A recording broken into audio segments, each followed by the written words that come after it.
We bring you to Mustang Panther Stadium in Grapevine, Texas, where it's homecoming for the Mustangs in year 106 of the program. Tonight's matchup includes two teams still seeking their first district win of the season. Grapevine will look to turn the page from last week's loss, while Burleson has shown some promise as they look to piece it all together.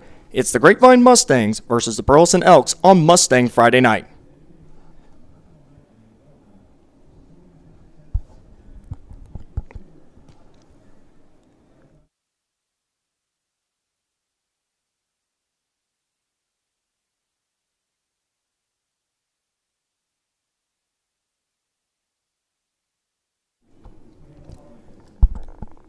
Hello, everyone. I'm with former Grapevine wide receiver Drew Doherty, and I'm Mason Doherty, here to get you ready for tonight's game. Our title sponsor tonight is Grubb's Family of Dealerships. So the Grapevine Mustangs, they suffered a clunker last week in a 58-14 loss to Mansfield Summit. It was a performance where they had 4 turnovers, which led to 28 points.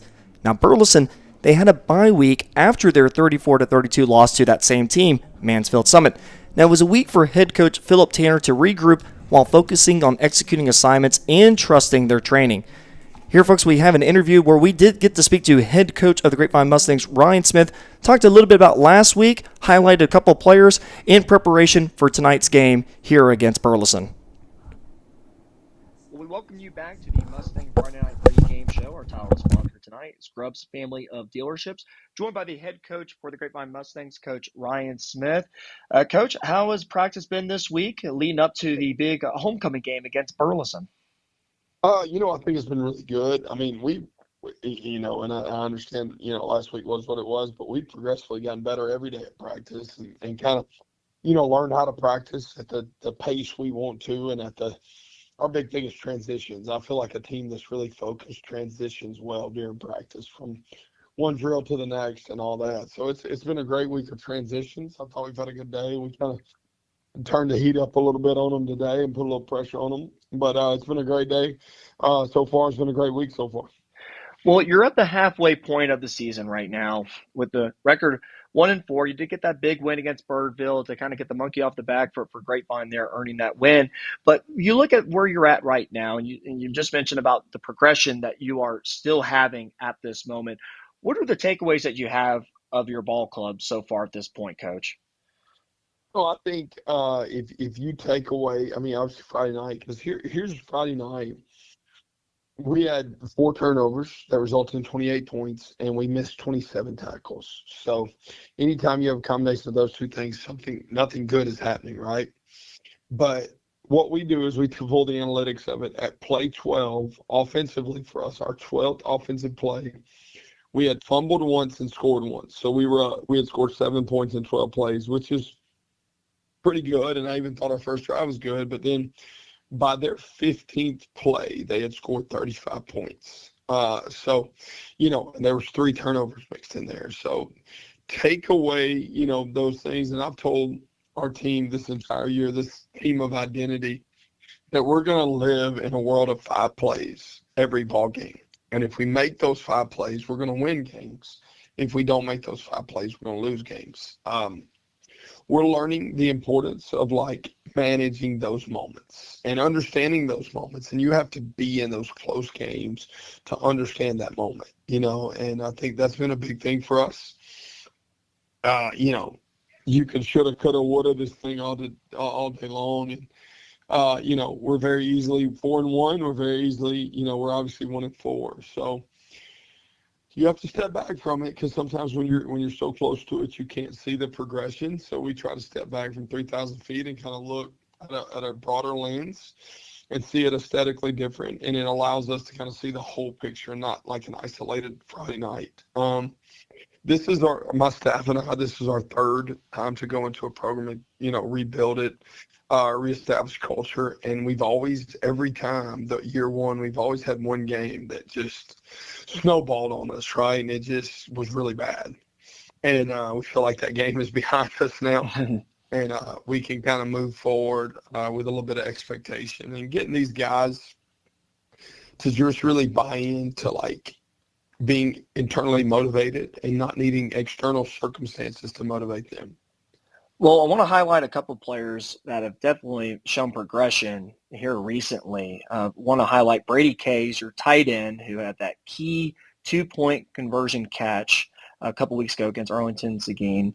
And then you go back to his performance that he had last week where he scored that touchdown catch. It seems like he's been showing up in a big way here lately.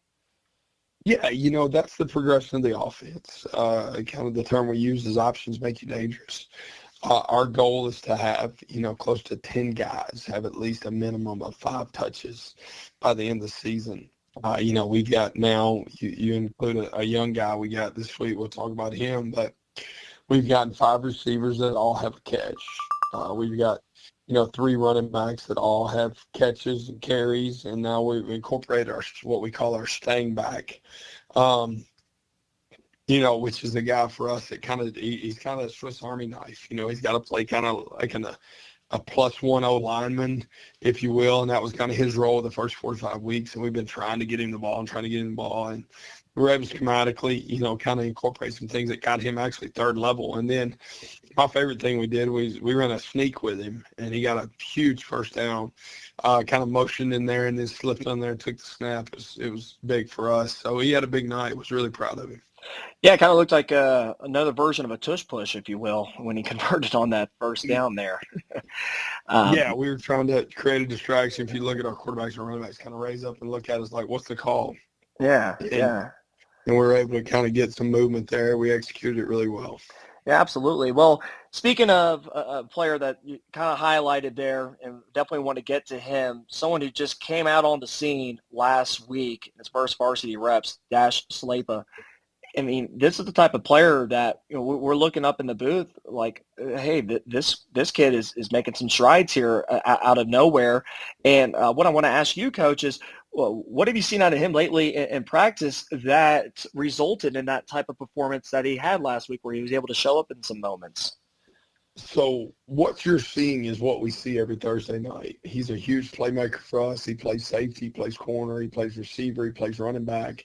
He returns all of our kicks because ultimately, like, the thing that we're trying to do as a program is we want football players. We don't want specialists. I don't want a guy who says, hey, I'm a receiver. I don't want a guy that says, hey, I'm a corner. I want a guy that says, hey, I'm a football player. And Dash has been that. I mean, he has returned punts. He's returned kicks. He's played safety. He's played corner. We snapped it to him at quarterback a couple times at the JV level. And, so we've been seeing it. When Chase Carter's obviously out, number 17, I believe Chase 17. Mm-hmm. He's still out and got a lingering little injury there that we can't seem to get past. And it was kind of like, all right, let's get through the Seguin game, and then we need to bring another one. He gave us a 5th receiver, which allows us to do some different things from personnel standpoint. And then he actually played some safety, too, and had a tackle. Well, it sounds like a jack of all trades that you have there, Coach. Yeah, we're pretty excited about him.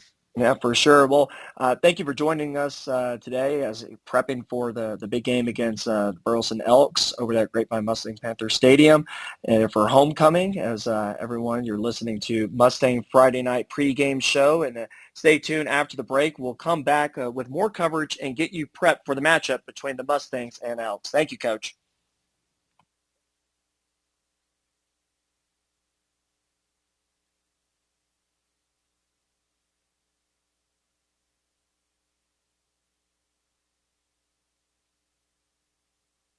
Shop Stacy Furniture and Design, the family-owned furniture store that North Texans trust for the best selection of quality furniture. Our showrooms are curated with a sharp focus on design, like this new, beautiful 3-piece sectional. New collections are arriving daily. With our price match guarantee, you can always rest assured that you will never overpay for furniture from Stacy's. Our family's commitment to offering the best in quality, style, and affordability is truly what sets us apart. Remember, if you're shopping at Stacy's, you're shopping with family, and you're not burning money.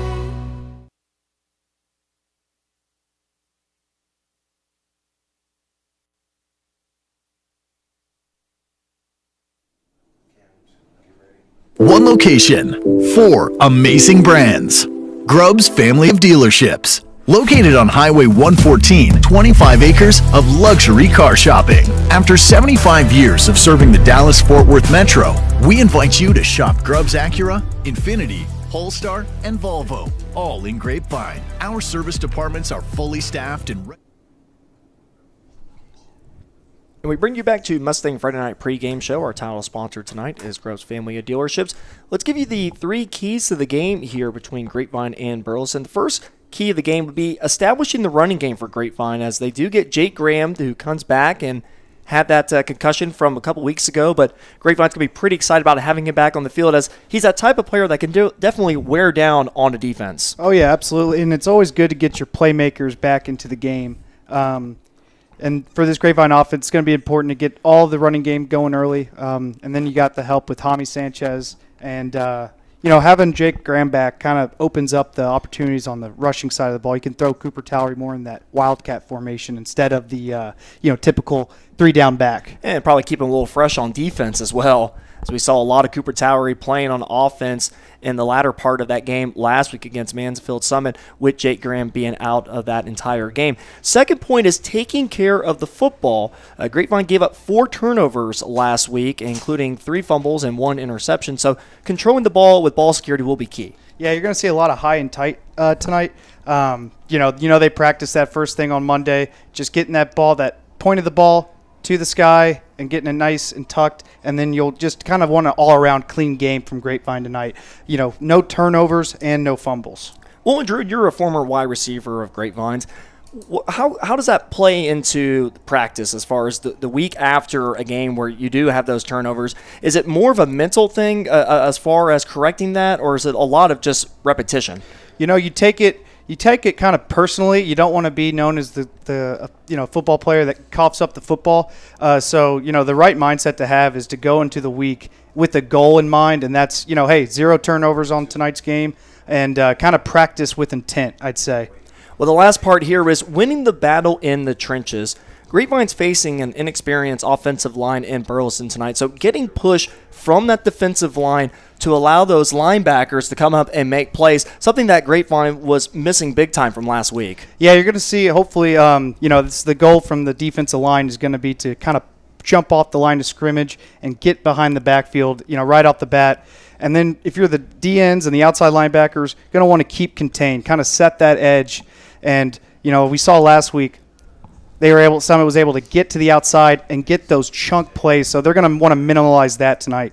Well, Grapevine's making the traditional walk through the student section onto the track and onto the field as they get ready to come out of the tunnel, as we get you ready again for Grapevine versus Burleson tonight here on Mustang Friday Night on Tradio.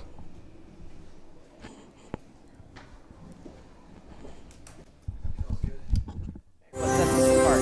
Remember, if you're shopping at Stacy's, you're shopping with family. And you're not burning money.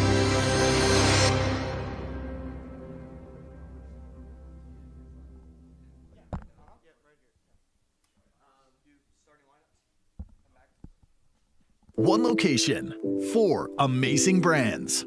Grubb's Family of Dealerships. Located on Highway 114, 25 acres of luxury car shopping. After 75 years of serving the Dallas-Fort Worth Metro, we invite you to shop Grubb's Acura, Infiniti, Polestar, and Volvo, all in Grapevine. Our service departments are fully staffed and ready to help with walk-ins or appointments. Start with the best, skip the rest at Grubb's Family of Dealerships.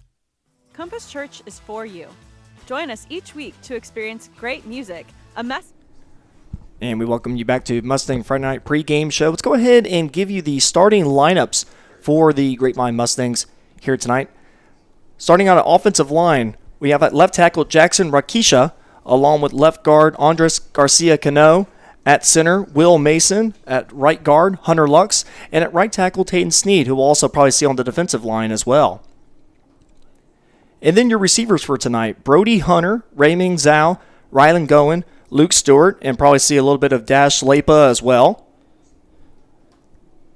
And then for the offensive backfield, you got Brady Kays, who's been really coming along strong. We talked about that with head coach Smith, along with Jalen Holmes at quarterback, and Jake Graham making his return from injury at the running back position. And then go ahead and give you the defensive lineup as well for Grapevine. So defensive end, you got Lucas Manderville along with nose tackle Cedric Hicks, such a force down there in the interior part of this defensive line, along with Jake Cockram at the other defensive end position. And then for linebackers, you have Harrison Bargy, Tatum Evans, Luke Gormley, and Cooper Towery that make up a force at that linebacker position. And then finish it off with our secondary here. We got Maddox Broyles, also Jalen Carson, Dalen Collins, who's coming back from an injury he had last week, and then also Linnell Randolph. So Grapevine has entered the field from the helmets. As again, we welcome you here at Grapevine, Texas at Mustang Panther Stadium. I'm with former Grapevine wide receiver Drew Doherty, and I'm Mason Doherty here to give you tonight's coverage. So Grapevine, we talked about it in the pregame, looking for that first district win in over a season at least. They got that first win in non-district against Birdville, but again, it's got to be on their mind about coming out here and playing well, especially here at homecoming. Yeah, going to want to kind of play a crisp, clean game tonight if you're Grapevine. Make sure no turnovers, clean up the penalties, and just kind of get into that execution mindset right off the bat and get some nice the run game going and the passes. And we'll go ahead and take you downfield where we have the national anthem about to play for us here tonight in Grapevine.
Beautiful version there of the national anthem as we're about set here between Grapevine and Burleson. Again, we mentioned how it's homecoming tonight, and Drew, you used to play for Grapevine, so did I.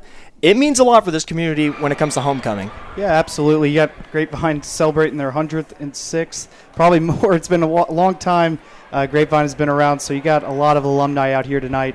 And you know this Grapevine football team is going to want to put on a show and have everybody walking out of here on the Grapevine side with a W. Well, it's a good crowd here tonight. Tailgating started early here. I've pulled in and at about 4:45, 5 o'clock, and there was already people posted out at the parking lot getting ready for tonight's matchup. As Grapevine, again, we talked about them just trying to build an identity, find a way. And unfortunately, the Mansfield Summit game, they ran into just a really tough and physical and fast team for that matter, a team that Burleson saw a couple weeks ago as well.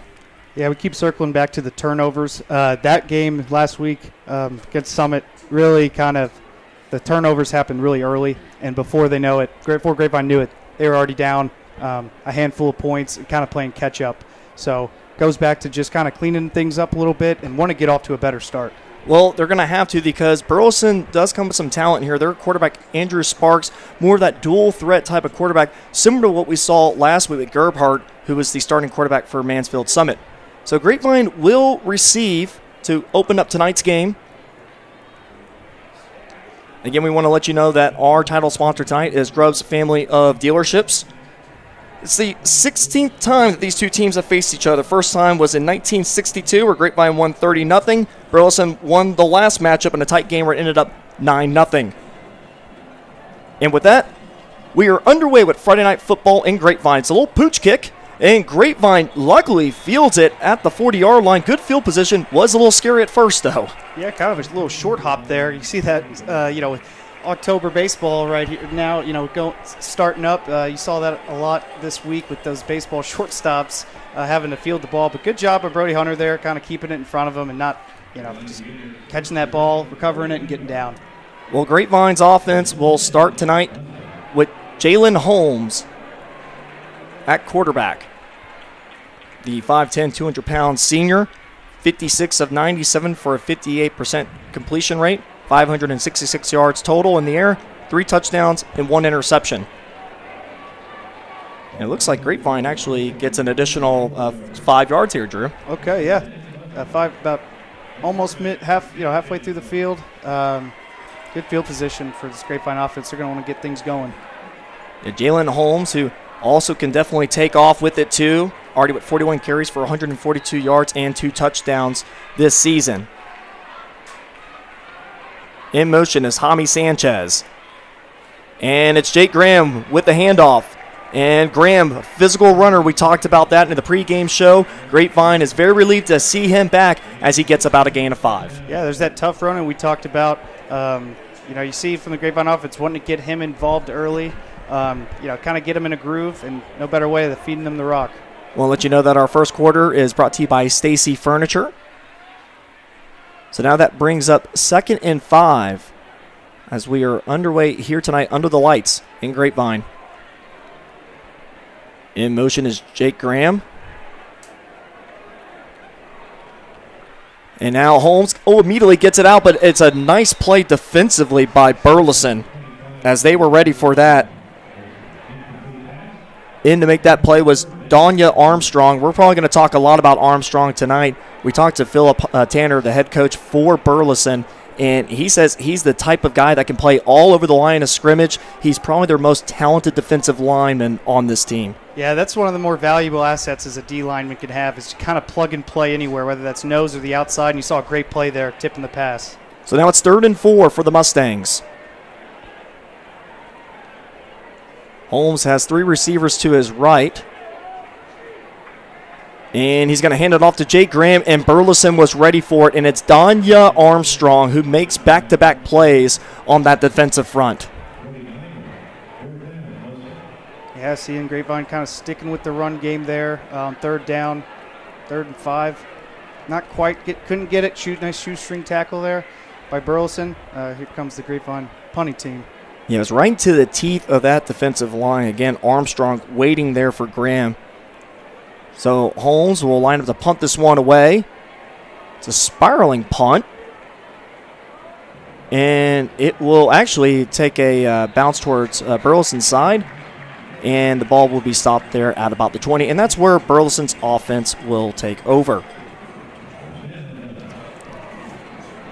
So for Burleson's offense, it's led by Andrew Sparks, who was a returning starter from last year. He is 41 of 77 for a 53% completion rate, 549 yards passing, 5 touchdowns, and 3 interceptions. We mentioned about him being a threat in the run game. 53 carries for 248 yards, averaging about 5 yards a carry and 3 touchdowns. So just when we thought we were going to get our first play from the Elks offensively, but we got a flag. So false start. And just like when Grapevine was given 5 yards on their opening drive, for Burleson, they lose 5 yards to start their opening drive. Yeah, Grapevine's defense got a good opportunity here. They're backed up behind their own 20. See if they take advantage of it. You're going to, like we talked about pregame, really going to want to take away those chunk plays or minimize those 25-yard plus plays. So now motion for the Elks. And it's a little pitch play. And Grapevine is going to give up about 5 yards. So maybe about the line of scrimmage is where the tackle is made. That tackle made by Blake Johnson. Sorry, Mason. I like what I saw out of there from Cooper Towery. Kind of could tell he watched some tape of last week. His main job there is to just keep his left shoulder free, keep that contained. He did that, forced Nate Jackson to cut up inside, or force the runner to cut back up inside and come to where everybody else is on that defense. Cooper Towering, who already is committed to Harding University, the heartbeat of this defense, along with, you could say, probably Luke Gormley as well from that linebacker position. So it's Sparks in the shotgun. He keeps it himself with a couple of people in front, and he follows his lead blockers, and he's knocked out of bounds. Good for a 12-yard gain and a first down for the Elks. Yeah, it looked like, so the last play, good job of keeping it contained, and this one, not quite the same execution there. Kind of got caught inside and allowed Burleson to bounce it out. Well, it looked like Nate Jackson was also leading the block there at that running back position. we're going to probably see a lot of Nate Jackson tonight. He is the engine that makes this Elks offense go, according to head coach Philip Tanner. So now it's 1st and 10, 9:37 left in the first quarter. Sparks wants to go and give it off to his receiver. Caught. Grapevine looks like they were pretty much ready for it. It's only going to be about a gain of 3. And so for the Elks, a lot of what we've seen so far, either faking it off to the running back, Sparks keeping it, or wanting to get a little bit outside the pocket. We're probably going to see a lot of that here tonight since Andrew Sparks is more of that dual threat. Yeah, good job by number 11 there, Bryson Samsill. Showing your quarterback that you're ready. He didn't quite have his head turned around, but that ball was coming out quick, able to bring it in. Quarterback loves to see that. Samsill, one of the 2 sophomore starting wide receivers for the Elks, and it's a carry by the Elks again. It'll be good for a first down. That run by Nate Jackson. Nate Jackson coming into tonight's game, 62 carries for 462 yards, averaging 7.5 yards per carry along with 6 touchdowns. Yeah, and he's got some speed too, runs a 4.6, kind of the engine that makes this offense go. And you see here, getting about 5 yards a carry, kind of just easy going down the field here in the running game. So it's 1st and 10. Jackson again following that left side of the line, keeping the feet moving, and then crosses over midfield to the 49. Good for a 6-yard gain. Yeah, we kind of touched on it pregame here, but this is for Grapevine's defense. You're really going to want to see the D-line kind of get some jump off the ball against this young O-line here and just kind of get in the backfield, disrupt some things before Nate Jackson's already 3 yards down the field. Well, this is an Elks offense that definitely wants to establish the run early, averaging 223 yards per game, and then just like that, Nate Jackson gets off another thunderous run for another first down for the Elks. Yeah, easy running for Nate Jackson. Kind of not getting much contacted, until about 4 yards down the field. So that's kind of what I'm talking about if you're the D-line and this Grapevine defense. Going to want to get them in the backfield a little bit. You don't have to bring them down, but kind of stop them a little bit and have everyone else rally to the football. Yeah, but unfortunately for Grapevine fans, it almost kind of reminds you of what was going on last week against Mansfield Summit. So 1st down and 10. Sparks looks like he wanted to go deep. Now tries to escape, and he's sacked. Making that sack was Blake Johnson, who's really been coming on strong here lately for the Mustangs, but there is a flag on the play. We'll get the call. And it looks like it's going to be holding. Now, here's the thing. The Mustangs do accept the penalty. So, in that case, we're going to bring it back 10 yards. Always kind of curious about how that works with the sack. It congests that pocket a little bit. Yeah, kind of a coverage sack there, if you will. It looked like, as you see on this, the coverage, there was there, and, able to get the sack. Might be a coverage sack there for the secondary as well. So now it's 1st down and 20, 7:28 left in the first quarter. It's a 9th play of the drive. Sparks by himself. Now has Nate Jackson to join him. And keeps it himself up the middle. Sparks again, really great field position or field vision, following his blockers, and then runs into a mob of Mustangs. And he's going to get almost back to the line of scrimmage, maybe about a yard short of that. But nice, talk about Sparks, who is a junior, had a lot of time starting as a sophomore last year, really grew in front of Coach Tanner's eyes. That field vision that he has, able to follow his blockers. Yeah, that was not doing too much, just getting what the defense, taking what the defense gives them and getting some yards back. Sparks again wants to step up, now flush to the left, and then puts on the spin move, and he's going to be brought down at about the line of scrimmage. As Grapevine, nice job there getting multiple hats on the ball carrier, as that was Jake Cochran that was able to finish him off at the last part of that play. Yeah, we saw a lot of it last week, a lot of improv plays by the Summit offense, kind of just making plays out of broken plays. And right there, Andrew Sparks didn't like what he was seeing down the field, decided to take off and run it, and Grapevine defense there and kind of keeping him contained. Yeah, there's even plays like that on special teams last week, too, on extra points. Right. Okay, so Grapevine now, Grapevine's defense facing a 3rd and 12 against the Elks here. Elks got the man in motion across the screen here, and then Sparks actually keeps it himself on what thought to be a deceiving fake, and then there's a fumble, and it maybe fell back into the hands of the Elks. And it looks like it has. So the Elks escape what would have been a monstrous turn of events there, but the Grapevine defense does get the stand. Yeah, that's what you want to see out of the Grapevine defense. Good job there by Bryce Beach, the center for Burleson, not quitting on the play and getting on that ball. So let's see what the Elks want to do here as they are at the 46-yard line.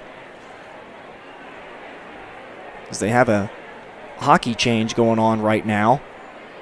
A lot of players coming in and out.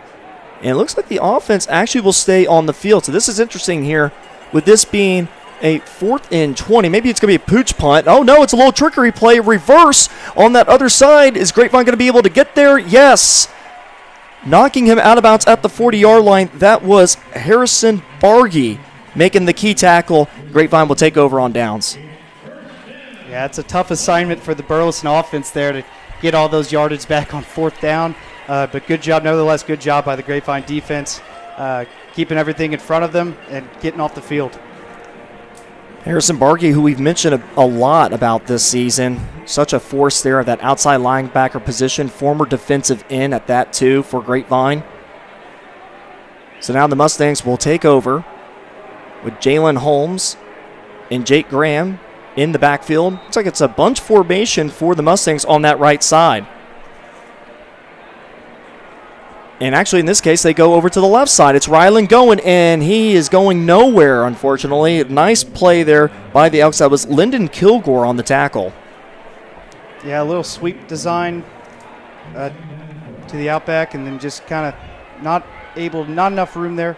Burleson defense keep it contained and stopping that from loss of yards. Substitution made. Jaylon Lewis, who we haven't called his name much so far this season. He comes out at the tight end position. We'll see about him maybe getting worked in the offense a little bit more, just like we've seen Brady Case here recently. It's 2nd and 12 now. Going in motion.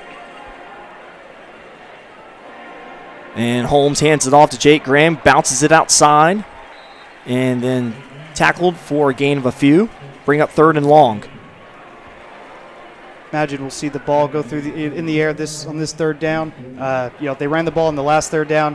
Defense may be looking for it, and this is where you get the opportunity to get the ball out to your talented wide receivers on the outside. Well, to that point, Drew, substitution was just made there. Ray Ming Zhao, the inside receiver, out there now in that bunch formation over there on the far right side. So it's 3rd and 6. Jalen Holmes maybe making a couple of adjustments here. And it looked like he wanted to immediately get the ball out, but now in this case, he goes out to the right side, takes a hit, and in and out of the hands is Rylan going, but there was a flag thrown right where that hit was made on Jalen Holmes. Yeah, Grapevine offense might get a break here. They roughen the passer penalty. We'll see when we get that official call. It would have to be that. Let's see. So it is roughing the passer, and Grapevine will gladly accept that. And you saw the whole offensive line went over to Jalen Holmes, not only to make sure that he was okay, but also probably to let him know, hey, we got your back. Yeah, absolutely. You love to see that out of your O-line. They're going to be the leaders of this offense, absolutely. And, making sure their guy Jalen Holmes is all good. So now Grapevine's got a 1st down at almost about the 40-yard line. And then the Elks bring the pressure, and sure enough, they get the hit in the backfield. The carry was to Dylan Foster, but an excellent play made by the Elks. Leading that tackle was Landon Smith from the secondary position. Looked like a late flag may have came in there at the end of the play, or right at the end of the play. Let's see what the call is.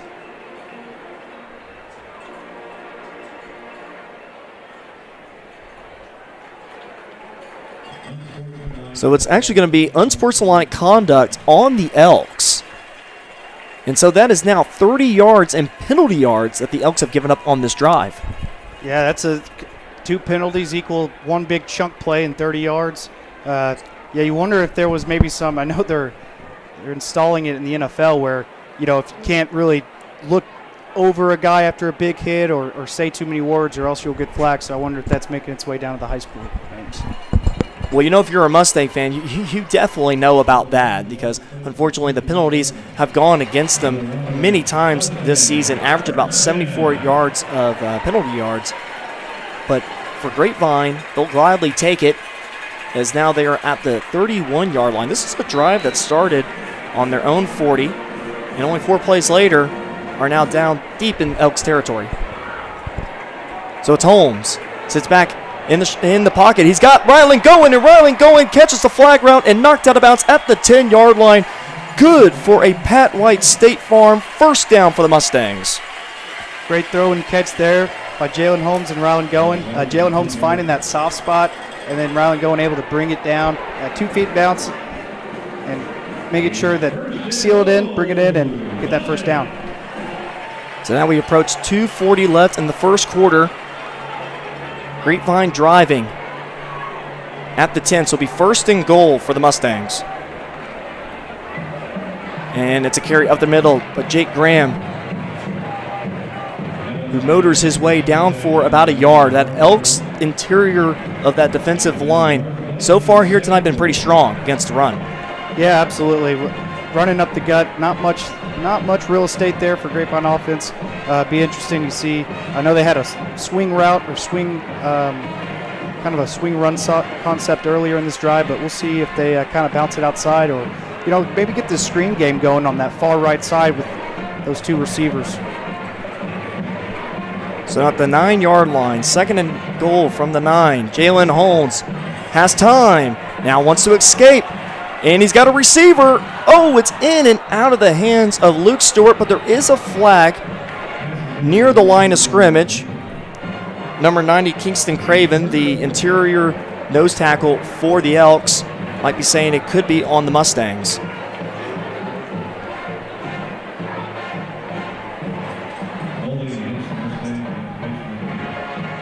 So it is holding on the Mustangs.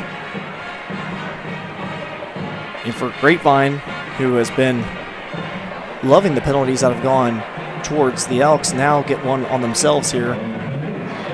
Their first one of the night. Yeah, kind of a tough one because you're in goal to go. No more opportunities for a first down. Got to get in the end zone. Yeah, second and goal from the 19 now. Jake Graham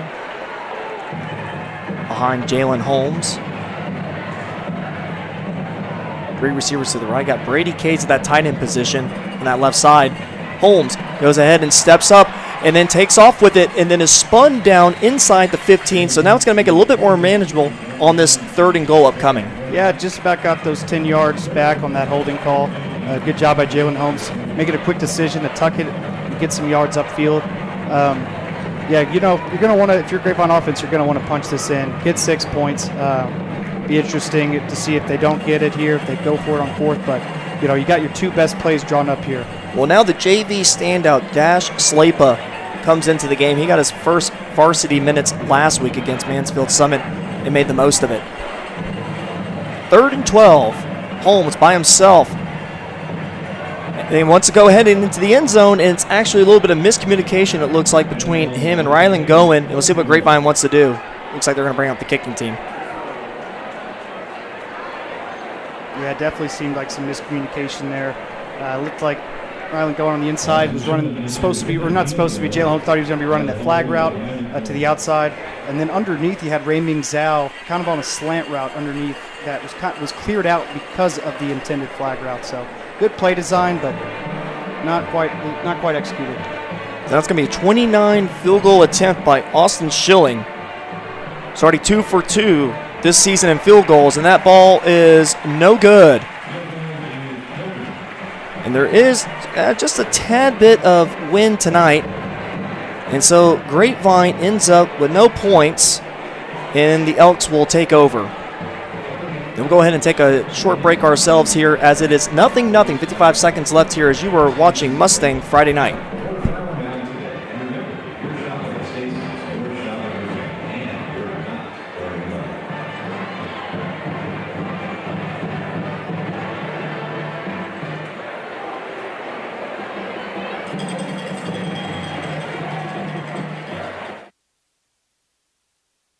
Highway 114, 25 acres of luxury car shopping. After 75 years of serving the Dallas-Fort Worth Metro, we invite you to shop Grubbs Acura, Infiniti, Polestar, and Volvo, all in Grapevine. Our service departments are fully staffed and ready to help with walk-ins or appointments.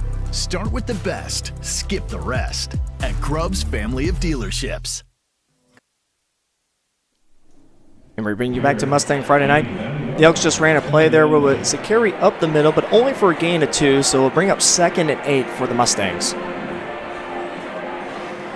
This is a Grapevine defense that has given up 252 yards per game. Sparks wants to go over the middle, finds his receiver. In for the tackle is Tatum Evans, going to be about a couple yards short of the first down marker. Catch made by Bryson Samsill.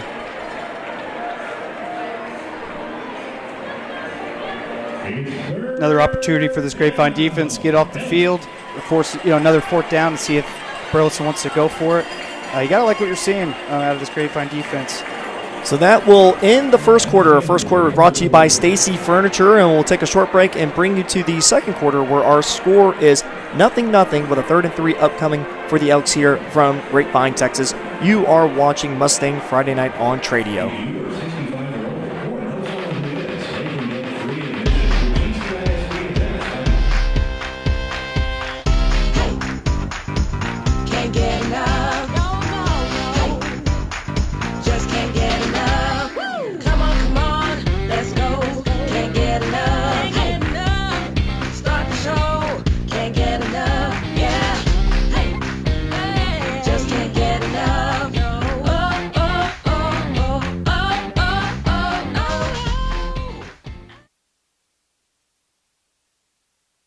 Shop Stacy Furniture and Design, the family-owned furniture store that North Texans trust for the best selection of quality furniture. Our showrooms are curated with a sharp focus on design, like this new, beautiful 3-piece sectional. New collections are arriving daily. With our price match guarantee, you can always rest assured that you will never overpay for furniture from Stacy's. Our family's commitment to offering the best in quality, style, and affordability is truly what sets us apart. Remember, you're shopping at Stacy's, you're shopping with family, and you're not burning money. And we bring you back to Mustang Friday night at the beginning of the second quarter. Second quarter brought to you by Compass Church. So it's 3rd and 3 for the Elks. And it's a carry by Jackson on that left side. Finds a hole, and then it's tackled from behind by Luke Gormley. Could have been a lot more if Gormley doesn't make that tackle. But the Elks will pick up the first down at the 32. Yeah, good job by Nate Jackson there. Hitting the hole, putting his foot in the ground, and getting to that second level, forcing those linebackers to make a play. Like you said, could have been a lot more if the tackle wasn't made, but moving the chains nonetheless. Yeah, you can tell why this senior is averaging 7.5 yards per carry. He is quite a threat. And for Coach Tanner, he talked about it this week, he really puts at ease the rest of the offense because they know that they can rely on him. Oh, yeah. And, passing game will open up as much as this running game goes. So. What a play there by Dalen Collins, who comes blitzing from his cornerback position and makes the key stop behind the line of scrimmage. Yeah, absolutely. That's what we're talking about, making plays behind the line of scrimmage, putting contact on the runner before he's 4 yards down the field. Good job there. Dalen Collins, who was hurt at the beginning part of that Mansfield Summit game, sure he's happy to be on the field here tonight. I know the rest of the Mustang crew is definitely happy about that. A transfer from Louisville, who might be a little undersized, at a little bit under 6 foot, but he puts a lot out there with what he's got. And then here comes the Elks, right squeezing through the defense. No one's going to touch him. In for the touchdown of the Burleson Elks on a 71-yard touchdown reception. Caught by Ashton Johnson, the sophomore.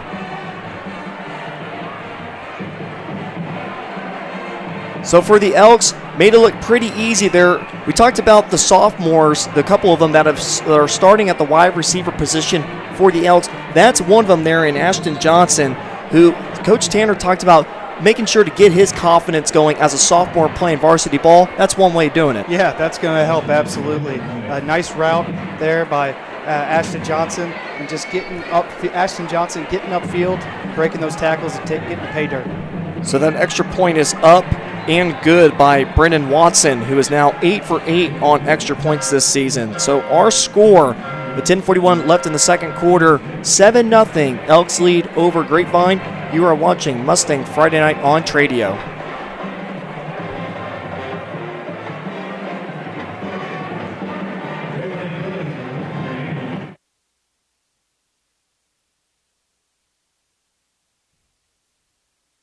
Shop Stacy Furniture and Design, the family-owned furniture store that North Texans trust for the best selection of quality furniture. Our showrooms are curated with a sharp focus on design, like this new, beautiful 3-piece sectional. New collections are arriving daily. With our price match guarantee, you can always rest assured that you will never overpay for furniture from Stacy's. Our family's commitment to offering the best in quality, style, and affordability is truly what sets us apart. Remember, if you're shopping at Stacy's, you're shopping with family. And you're not burning money.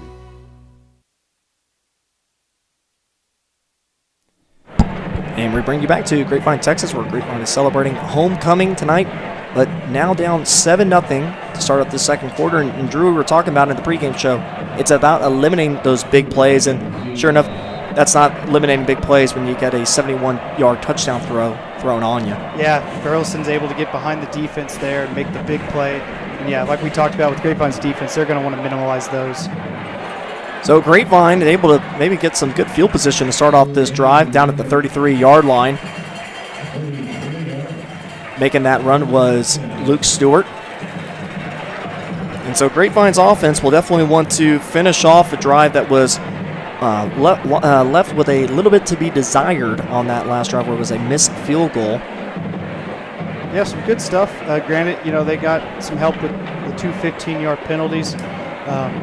But, they bounced back from that holding, got the 10 yards back. That's good stuff to take away from that drive. Let's see if they can punch it in this time. So it's Jalen Holmes with Jake Graham behind. Graham, who did not play last week due to an injury. Back as the bell cow for Grapevine. Oh my goodness, as he smacked right as he touched the ball. Ty Freeman from the linebacker position just came shooting through to make that hit. Yeah, that's what I'm talking about when I say make plays behind the line of scrimmage. Ty Freeman was screaming towards the football. He wasn't playing, when they say playing the football, that's exactly what it is. Jalen Holmes right there kind of doing that read option with the handoff, hung on to it, gave it off to Jake Graham, and boom, Ty Freeman right there to meet him in the backfield. Ty Freeman, a senior who now has 28 tackles for the season. Holmes by himself, 2nd and 16. As the Elks look like they bring pressure, it might have actually drawn the Grapevine offensive line to false start.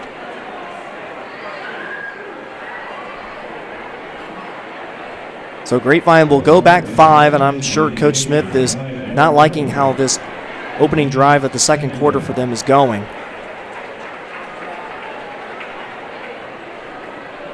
Coach Smith, who's in his first year as head coach for Grapevine, 1-4 on the year. It's actually his first opportunity as head coach of a team in Texas for high school. Holmes, pressure from behind. Oh, he loses the ball, and the Elks might have jumped on it. And they do. Having that pressure from around the corner, it looks like Holmes might not have seen it coming. And the Elks recover with great field position upcoming. Yeah, it looked like Jalen Holmes kind of didn't see the Burleson D lineman there to cause that fumble.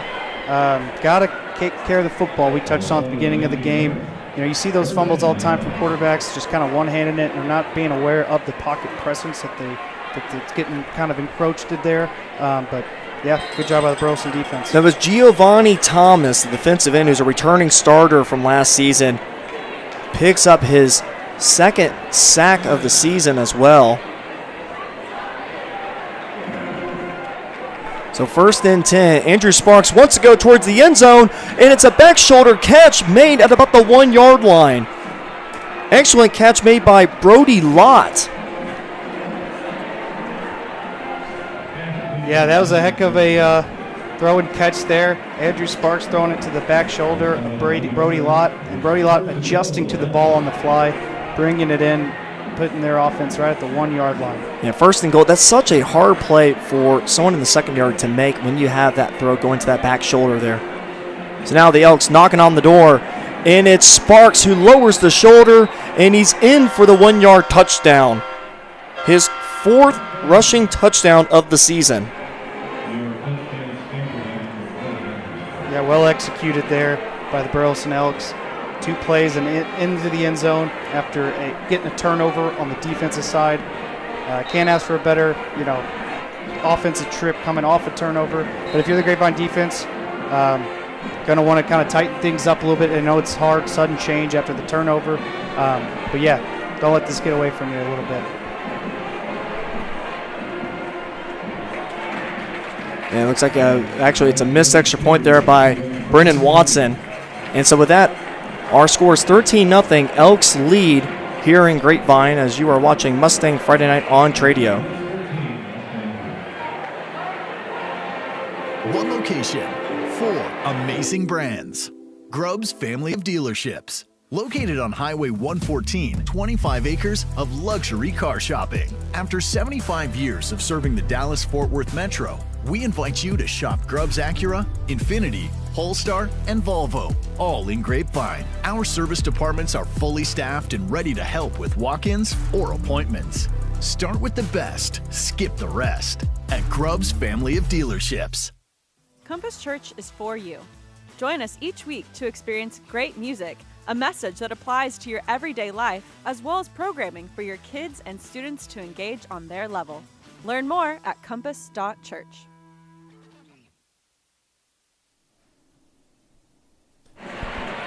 And we bring you back to Mustang Friday Night here on Tradio, where Grapevine is down 13-0.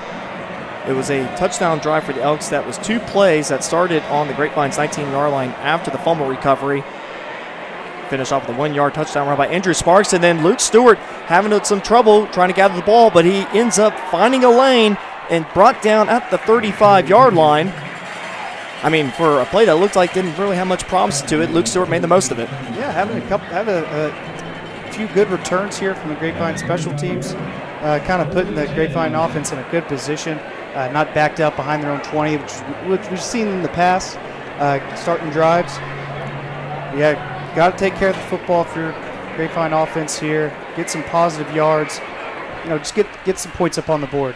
Well, I know offensive coordinator Derek Sides will want to see some more production here in the second quarter for his offense. He's also the wide receiver coach for Grapevine and also a former coach at Midlothian Heritage, where he spent some time coaching with Ryan Smith there as well.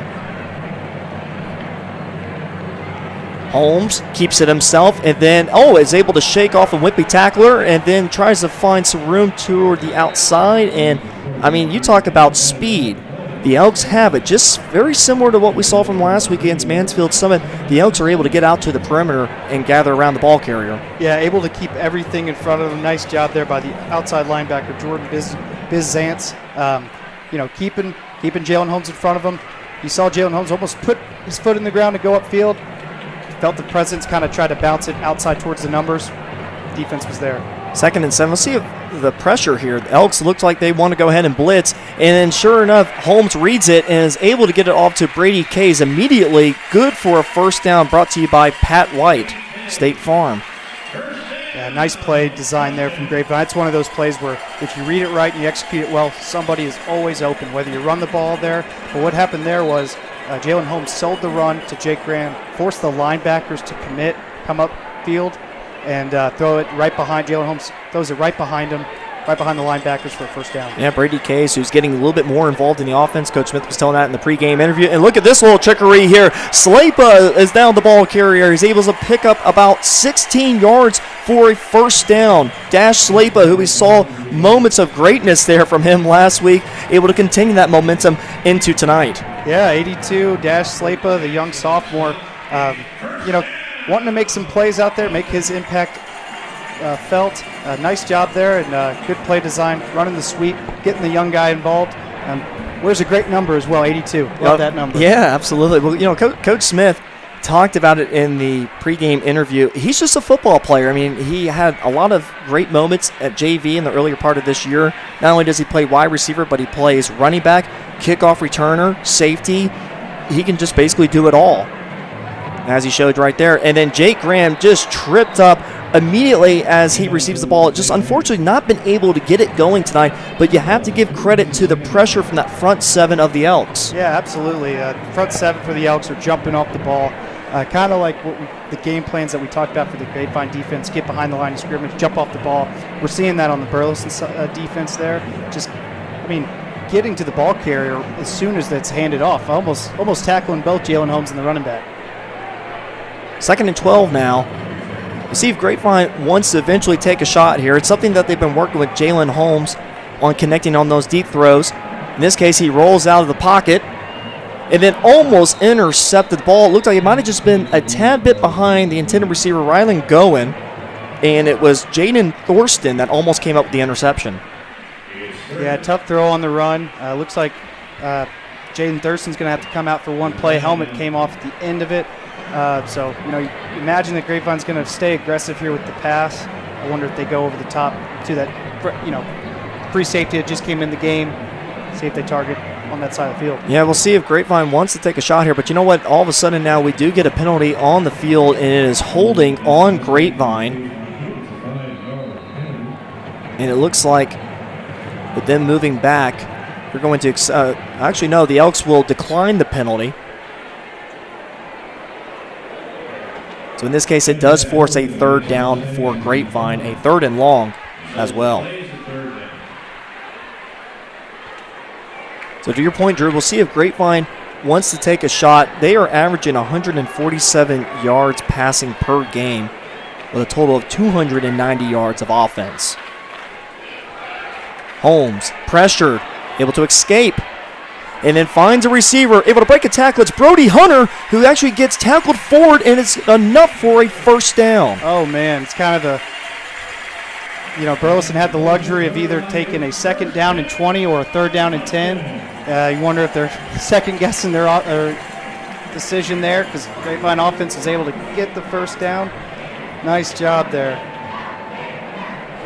So now Grapevine makes a substitution as it's Cooper Towery that comes in. It looks to be the quarterback position, along with Jake Graham being out there. Yeah, there's that kind of the wildcat formation possibly coming from Cooper Towery in the Grapevine offense. 5 seconds left on the play clock. And it is Towery on that right side. And he's able to pick up a few, running behind the offensive line of Hunter Lux and Tayden Sneed. Tayden Sneed, such a workhorse. We talked about him earlier, how he not only starts on the offensive line, but also gets a lot of playing time at the defensive line. But, he's a big body down there at 6'1", 235 pounds for the junior. Yeah, his engine take is on E after a football game, that's for sure. Playing on both sides, 2 grueling positions, takes a lot of toughness. 2nd and 8 now. Jalen Holmes comes back in the game at quarterback. And it's Holmes, gets out to Rylan Goen, who's got Luke Stewart as a blocker in front of him. And Goen is brought down at the 6. Good for another Pat White State Farm 1st down for the Mustangs. Yeah, nice throw and catch, and then good blocking by Luke Stewart. Hat on a hat, getting his guy, making sure that he doesn't blow up the play on the line of scrimmage. Allowing a nice gain there and 1st down. Brody Hunter comes into the game. 1st and goal from the 8.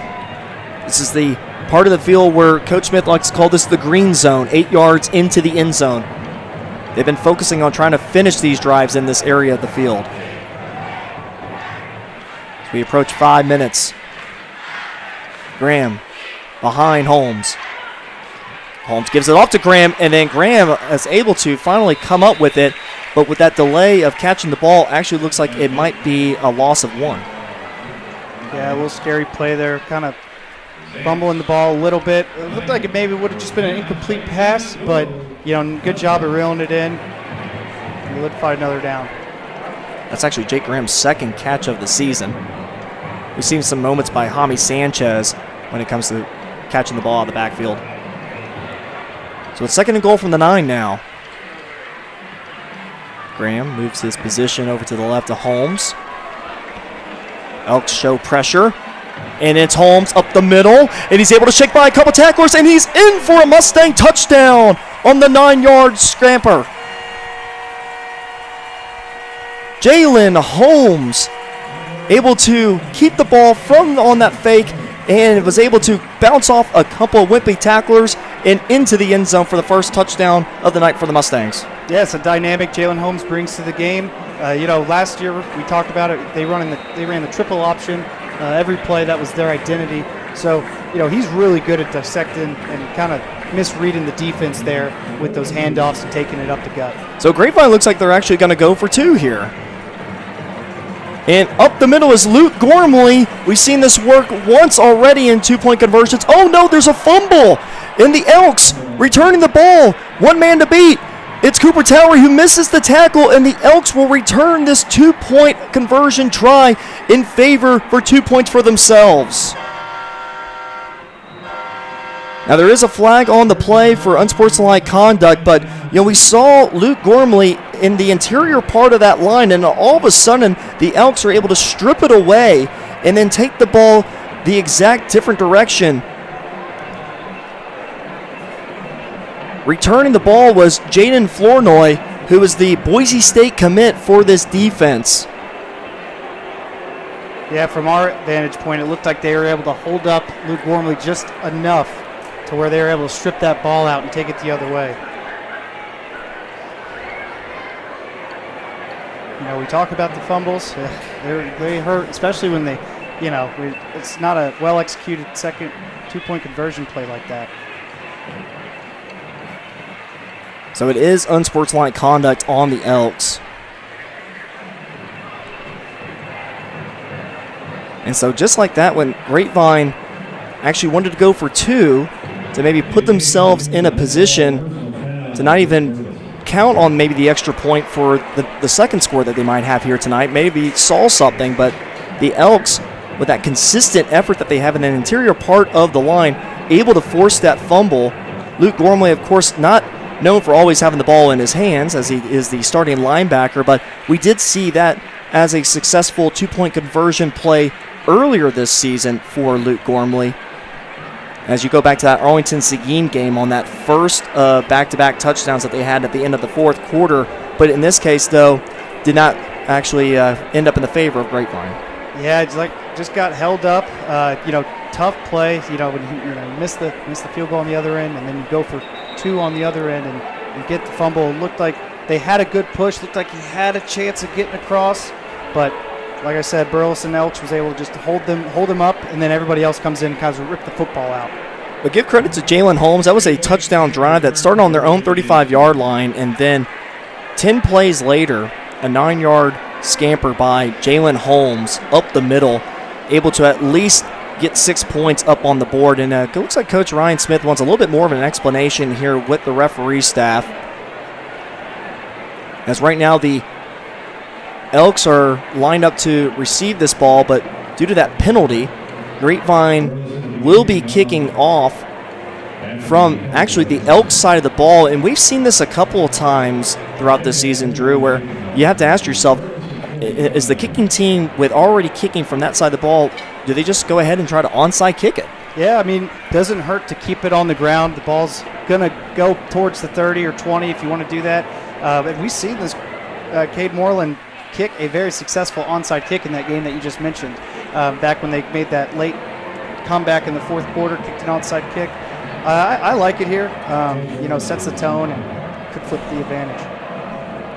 And you got to wonder if Coach Smith was kind of thinking, hey, the whistle should have been blown on that 2-point conversion. That could be possible too, and it did seem like Luke Gorman was up on his feet there for quite some time without moving forward. And actually this ball will go out of bounds, and you have to think that is not what the Mustangs had in mind with that opportunity. Now giving it back on a penalty will give the Elks decent field position to start this next drive. Those are the kind of things that we kind of talk about. The big ones are the turnovers and the penalties, obviously there. But just something like that can kind of add up and stack up for the Grapevine football team here, and kind of dig yourself in a hole, but not too late. Just get things right and get a good defensive drive here for the Grapevine defense. Want to remind you all that our second quarter is brought to you by Compass Church. It is homecoming tonight for Grapevine. The student section pretty well packed in here on this side of the stands. It's a beautiful night here in Grapevine as well.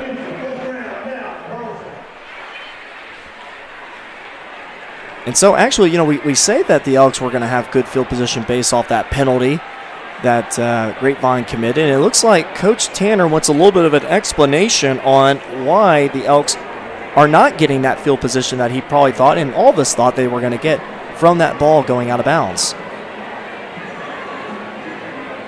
And so anyways, with that, we have the Elks actually starting the drive at the 15-yard line. So for Grapevine, they might have an opportunity here defensively with 4:09 left in the first half. It's Samsill in motion, but Andrew Sparks on that right side, and Grapevine was ready for it this time, containing that outside of the offensive line there. Drew, we talked about that. That was Linnell Randolph with the tackle. Yep, absolutely. Keep and contain on plays like that, reduce chunk plays, and that's one of the goals from the Grapevine defense is reduce those chunk plays. Forcing the runner back inside just for a minimal gain is how you do that. Yeah, those chunk plays, they definitely want to eliminate that from last week where Mansfield Summit had 35 points within the first 15 plays of the game. Sparks finds a receiver on the flats, and it was nice effort by Cooper Towery. Let's see if it was enough to keep the receiver from getting the first down. Looks like it is going to be short. Yeah, good play design by Burleson there, getting the ball out of Andrew Sparks' hand fast, and close to a first down, but definitely manageable from this yardage. Actually, I apologize. That was Tatum Evans that made that effort there. Jaden Hernandez on the catch. So now it's 3rd and 1 on the swing out pass for the Elks. It's a first down and a little bit more. As Grapevine, unfortunately for them, gave up containment on that outside. That was Luke Hecht. We've seen him a few times this season. A little bit more of that hard-hitting secondary player for this Mustang defense, able to make that play. But unfortunately for the Mustangs, after the first down yardage was met. Yeah, first down for Burleson, but you got to like that if you're the Grapevine defense out of Luke Hecht. Just kind of playing downhill, meeting the runner at the line of scrimmage.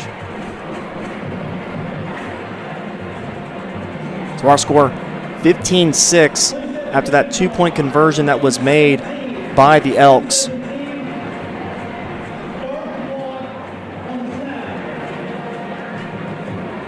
And it looks like they maybe are resetting the play clock. Yep, they put it back up to 40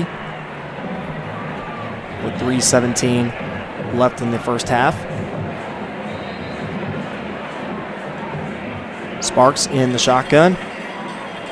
Hands it off to Jackson on that right side, and Cedric Hicks and a couple of his friends are there to meet him, including Tatum Evans.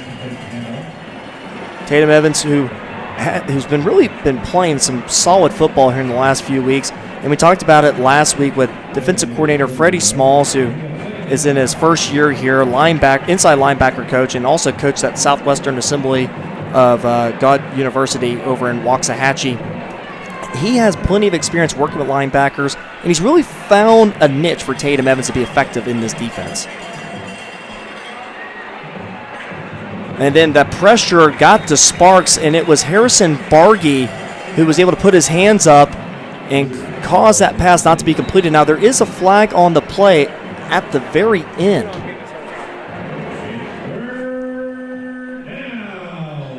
And we'll get the call.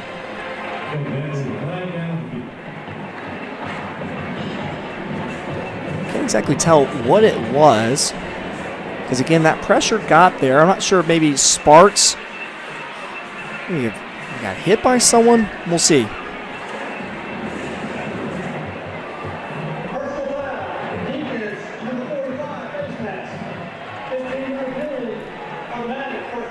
So they're going to get Cedric Hicks for a personal foul there, 15-yarder. So that's a backbreaker there, as Grapevine might have had an opportunity to come up with a defensive stop, but in this case now gives up the first down on the 15-yard penalty. So it's Nate Jackson on that right side, and he's surrounded by a few Mustangs, and it is Harrison Bargy that makes the tackle. Now you got to think Burleson offense is not in any hurry here. Got plenty of time, got some timeouts to work with, and you get the ball at the half. So, if your Grapevine defense really want to get them off the field, no points. But really, if you're Burleson, you don't want to get the ball back to Grapevine for the half, so just take your time. Got 2 timeouts to work with, move the ball off the field. Bargy with already over 20 tackles for the season. It's Jackson on that right side again, and then tackled by Cedric Hicks. a key tackle made there. It's pretty tough to bring down Jackson. He's a pretty shifty running back, so it's going to bring up 3rd and short upcoming. As now we have reached the 2-minute timeout here in Grapevine, and we'll go ahead and take a short break and come back with 1:48 left in the first half here, where our score is 15-6. Elks lead here from Grapevine. You're watching Mustang Friday Night on Tradio.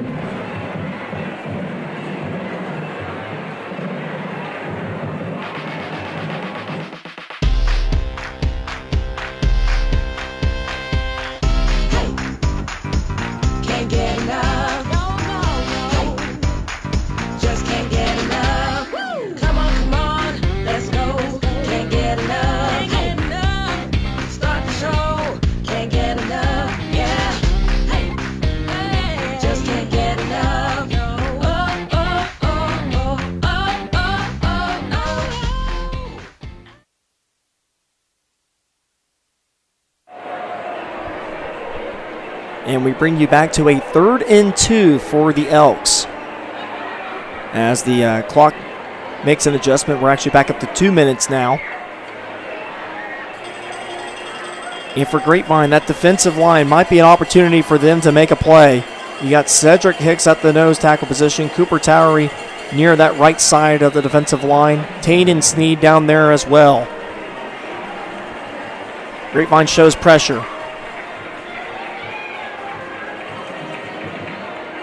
And it's Sparks, who is pressured, able to, oh man, he had Nate Jackson there for what looked to be a running back screen, but the pressure by Grapevine was able to adjust that throw, incomplete, and we'll see what the Elks do here on 4th down. Linebackers kind of committing, going upfield to get after the kind of block the vision of the quarterback, cause that incompletion. It was Luke Gormley in to cause havoc. So now it's 4th and 2. Elks stay on the field with their offense. It's a run by Nate Jackson, who's able to bounce it outside, gets the first down and a bit more, and is able to keep his feet moving as he was able to spin off a couple of defenders, and he's brought down at the 25-yard line. That's a key first down for the Burleson Elks. Yeah, keeping his feet moving. Well,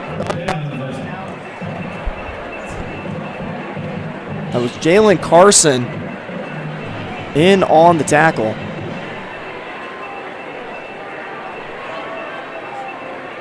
So it's 1st and 10 for the Elks.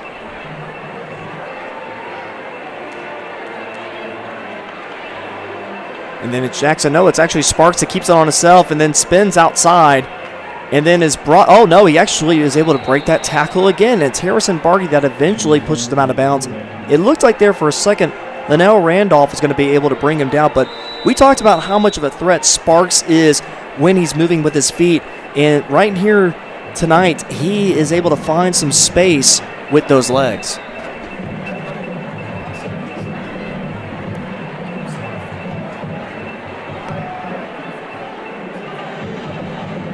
So now 1:04 left in the second quarter. Has some offensive changes for the Elks.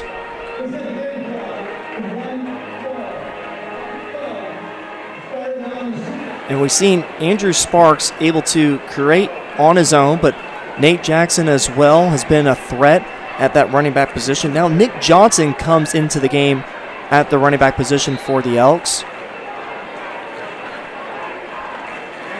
And they give it off to Johnson. Johnson finds a hole and then is eventually tackled by Towery, but it's good for a 14-yard gain and another first down.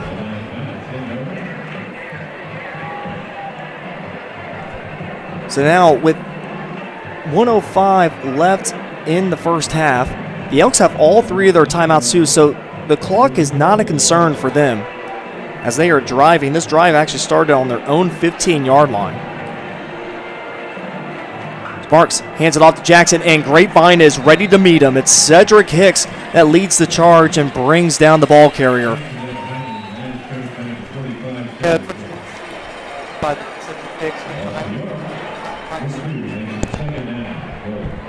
So now we got a timeout on the play, and we'll go ahead and take one ourselves here with 47 seconds left in the first half. Our score, 15-6, Elks lead. You're watching Mustang Friday Night on Tradio. Shop Stacy Furniture and Design, the family-owned furniture store that North Texans trust for the best selection of quality furniture. Our showrooms are curated with a sharp focus on design, like this new beautiful 3-piece sectional. New collections are arriving daily. With our price match guarantee, you can always rest assured that you will never overpay for furniture from Stacy's. Our family's commitment to offering the best in quality, style, and affordability is truly what sets us apart. Remember, you're shopping at Stacy's, you're shopping with family, and you're not burning money. Compass Church is for you. Join us each week to experience great music, a message that applies to your everyday life, as well as programming for your kids and students to engage on their level. Learn more at compass.church.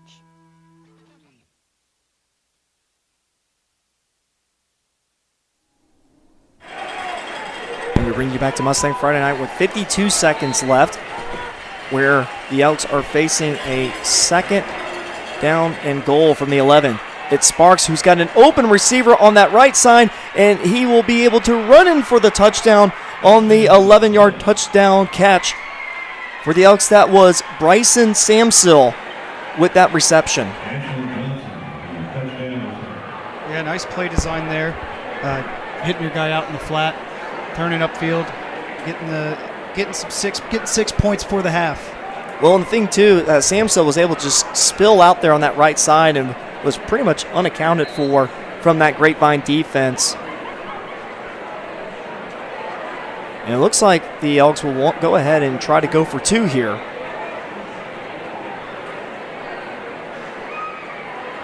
So it's Sparks, keeps it himself on that left side, and he finds his receiver for the 2-point conversion, making it look pretty easy out there.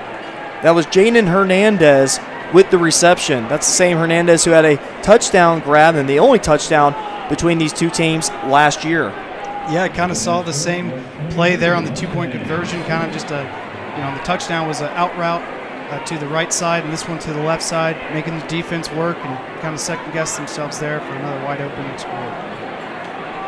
So for that touchdown drive by Burleson that started on their own 15-yard line, and then 9 plays later, it was a 11-yard touchdown catch by Bryson Samsill, thrown by Andrew Sparks. Andrew Sparks, who is a junior, who's becoming more of a leader on this offense. We talked to head coach Philip Tanner this week and raved about how much of control he's taking of this offense. And when he speaks, everyone listens to him. And he's growing that confidence on Friday nights. And it's just all about, at this point, really taking care of the ball, which was definitely a focus from their game 2 weeks ago against Mansfield Summer, where they turned the ball over a few times, but had a bye week to refocus. And this team looks pretty fresh right now. Yeah, that's my takeaway from Andrew Sparks, just playing high IQ football and complementary football, not putting it in harm's way. And if there isn't a bad play, it's an incompletion. Squib kick, Cooper Towery fields it. And he's able to find a way to miss that big hit, and he gets brought down at the 42-yard line. So we'll see what Grapevine wants to do here. 34 seconds left. They do have all 3 timeouts. I mean, you look back on it. I mean, Grapevine does have an opportunity here. Let's see how aggressive they want to be. Oh yeah, no, if you're the Grapevine offense, you treat this kind of like that 2-minute offense, end of game. Just right here, it's going to be into half. So you really want to get some points up on the board, whether it's 3 or 6. So yeah, that's what you'll see. You'll hear high tempo, and we got some timeouts to work with as well. So it's Jalen Holmes at the quarterback position, and he finds a receiver, Ray Ming Zhao, and Zhao is actually able to get to the other side of the field up towards about the 40-yard line. So Grapevine, we see them now get aggressive here with an opportunity to do something with 28 seconds left. They go into the hurry-up offense.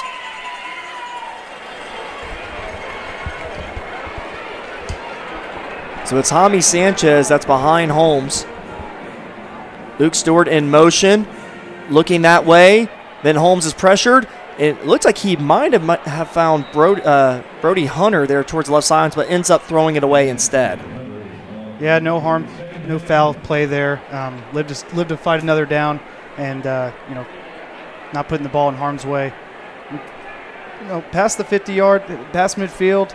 Got about probably like one play left to see if you can get in field goal range, or of course, if Jalen Holmes can get it there, throw it in the end zone. So Holmes has 3 receivers bunched up on that right side. Maybe tries to find Luke Stewart. And yes, it's Luke Stewart on that wide receiver screen, and we've seen that play before, and it looked like it was the same result where he had a defender draped all behind him, and again, no call made, just like we've seen that play result in the past. Yeah, it's a tough one to call. I think defense obviously did a lot of film this week and kind of saw that play coming. You'll see here get blown up here. Absolutely no shot there. Good read by the defensive back. And that was your instant replay brought to you by Graymark Insurance. So 6 seconds left, and Grapevine's going to do a little hook and lateral play, and that will close out the first half. Looks like there might have been a little excitement there, but the Elks were ready for it. And so with the half, our score is 23-6, Elks lead. Stick around as we'll go ahead and show you the halftime performance from the Grapevine band here. It is homecoming tonight. And our halftime sponsor is brought to you by Chill. Again, 23-6, our score at the half. And then we'll see you towards the beginning of the third quarter, get you some stats from this first half, and then get you ready for the second half of this matchup. You're watching the Mustang Friday Night Show on Tradio.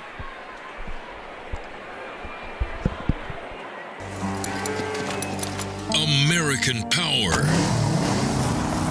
Texas Drive, classic Chevrolet, #1 in the world, limited time, a special selection of new Chevys, more than anyone, all priced below market value, plus pre-owned values are up again. We're paying top dollar for trades. You could upgrade to a lower payment. Get started now at ClassicChevrolet.com.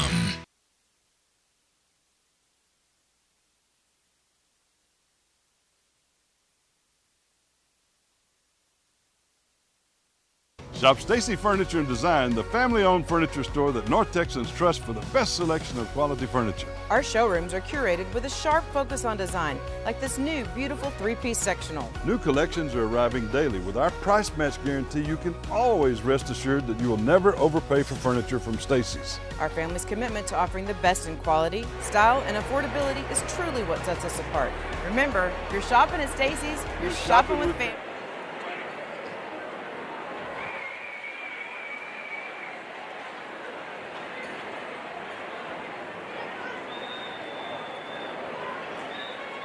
Now taking the field, please welcome the internationally acclaimed Burleson Elks runners. For the past 45 years, the Stars have dazzled audiences across the community, the state, and the nation with their award-winning performances. Continuing this proud tradition of excellence, they are thrilled to introduce the 46th line. The Elks Runner social officers are Emily Hastings, Dahlia Katonga, Angelina Rios, Julia Lee, Kaylin Cruz, and President Amaria Young-Ross. The Elks Runner Dance officers are E.A. Libero, Andy Swain, Olivia Garcia, Arissa Jones, Ava Williams, and Captain Oriana Tella. This week's Spirit Girl is Hadley Godwin. This week's Strutter of the Week is Gabby English. Sit back and enjoy the show.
The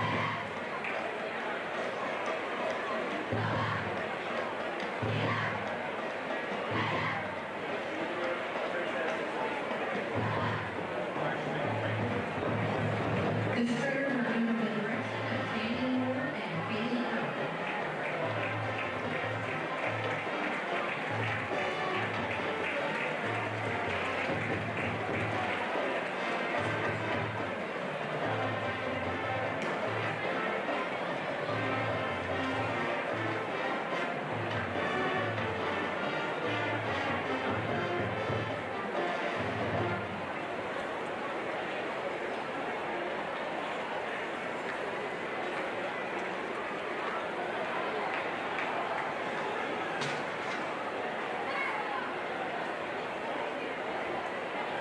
Good evening.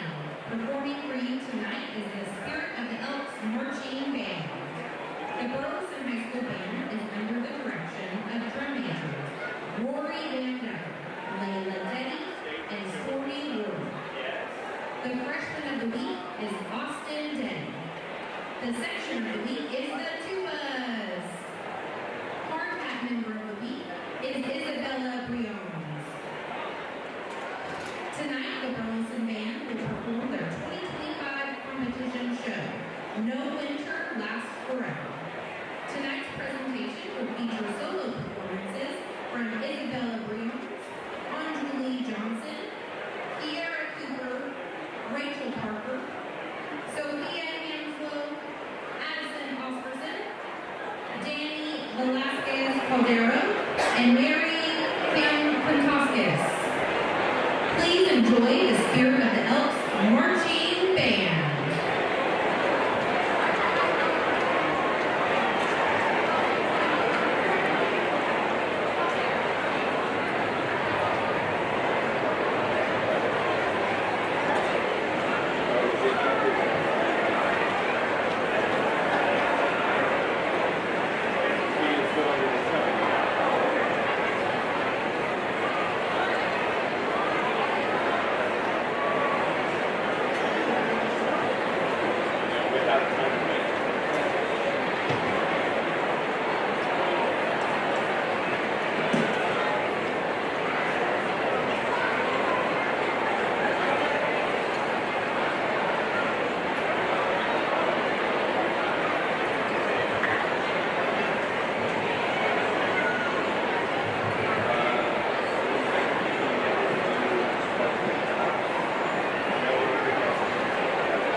the Spirit of the Elks Marching Band.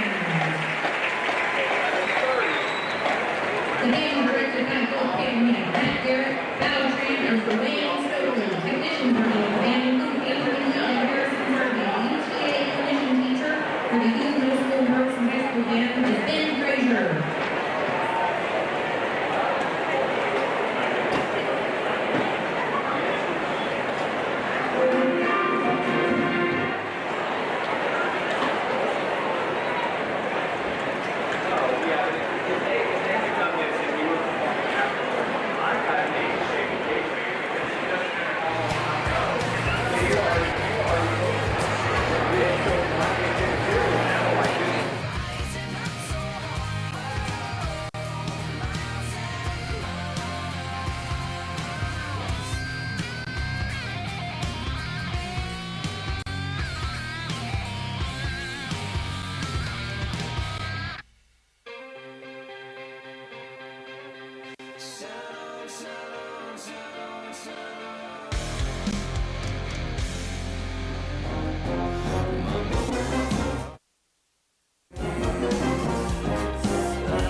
serves as the captain of the Grapevine Fabulous Police Dance Team.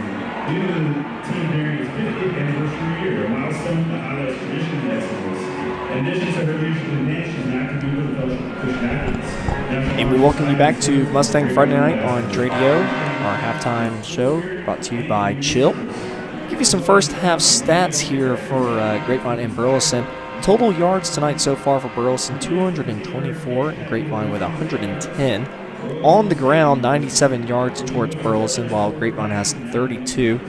Penalties tonight, 5 for the Elks for 50 yards, while Grapevine has 3 for 30. But the key stat here is the one turnover that happened on Grapevine's side, where they fumbled the ball. Jalen Holmes had pressure from his backside, and then sure enough, 2 plays later, the Elks go in and score a touchdown. Individual stats so far, Andrew Sparks, 8 of 10 for 127 yards and 2 touchdowns. Jalen Holmes, 7 of 12 for 78 yards. Rushing-wise, Burleson, Nate Jackson, the leading running back for the Elks, with 10 carries for 59 yards. Andrew Sparks with 7 carries for 23 yards and 1 touchdown. And Nick Johnson with 2 carries for 9 yards. For Grapevine, it's been a little bit of everyone trying to get this running game going here. Bryce Frederick has 1 carry for 16 yards, while Jalen Holmes has 4 carries for 15 yards and that 1 touchdown that went for 9 yards. And then you got Jake Graham, 6 carries for 6 yards. Definitely want to see what kind of production he can have in the second half to get the Mustangs going. Cooper Towery, 1 carry for 2 yards. Receiving tonight, Ashton Johnson had the big 71-yard touchdown reception in the first half. He has 2 catches for 80 yards total and that touchdown. Brody Lott, he's got 1 catch for 18 yards, while Jaden Hernandez has 3 catches for 18 yards. And Ashton Johnson, actually, he has got 2 touchdowns here in the first half. And Brandon Bruder, he's got 1 catch for 6, while Bryson Samsill, 1 catch for 5 yards. For the Grapevine Mustangs, Rylan Gowen, he's got 2 catches for 36 yards. Raymond Zhao, 1 catch for 16 yards. Also, Brody Hunter, 1 catch for 14. Brady Case, 1 of 9. And Luke Stewart, 1 catch for 4 yards. So, Drew, we look at these stats here in the first half. I mean, what really jumps out to you so far? What jumps out to me is really the running game has not really been there for Grapevine. Mostly just Jalen Holmes' legs, kind of making some plays, trying to get down the field. He had that nice touchdown play off the read option. But yeah, if you're the Grapevine offense, you're gonna want to get that run game going a little bit. Like you said, Jake Graham, 6 carries, 6 yards. When you get that run game going for Grapevine, opens up the passing lanes. With this deficit, you can't mainly run the ball because the clock will tick, but it's going to offer some opportunities, and Grapevine offense is looking to get back. Well, and it's those explosive plays that Grapevine has given up too. You go back to last week against Mansfield Summit where they had tons of those, and here tonight the Elks have had a handful of them as well. You go back to that Ashton Johnson catch and run that he had for 71 yards. It's all about for Grapevine keeping the offense in front of them, but so far here tonight, just not off to a strong start here, down 23-6. Yeah, not quite the deficit they were facing last week going into the second half, but like you said, keep everything in front of you if you're the Grapevine defense. They're doing a good job of keeping the running attack in check. In terms of chunk plays, not big 25, 30-yard gains down the field on the ground. But you're going to want to see some, the outside corners play physical with the receivers. We saw that towards the end of the half, that back shoulder throw by Burleson to kind of get them on the 1-yard line.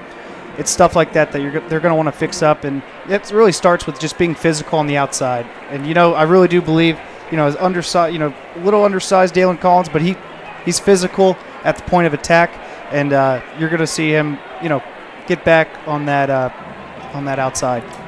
So Grapevine will kick it off to start our second half. Cade Morin lining up to kick this one away. He's the kickoff specialist for the Mustangs.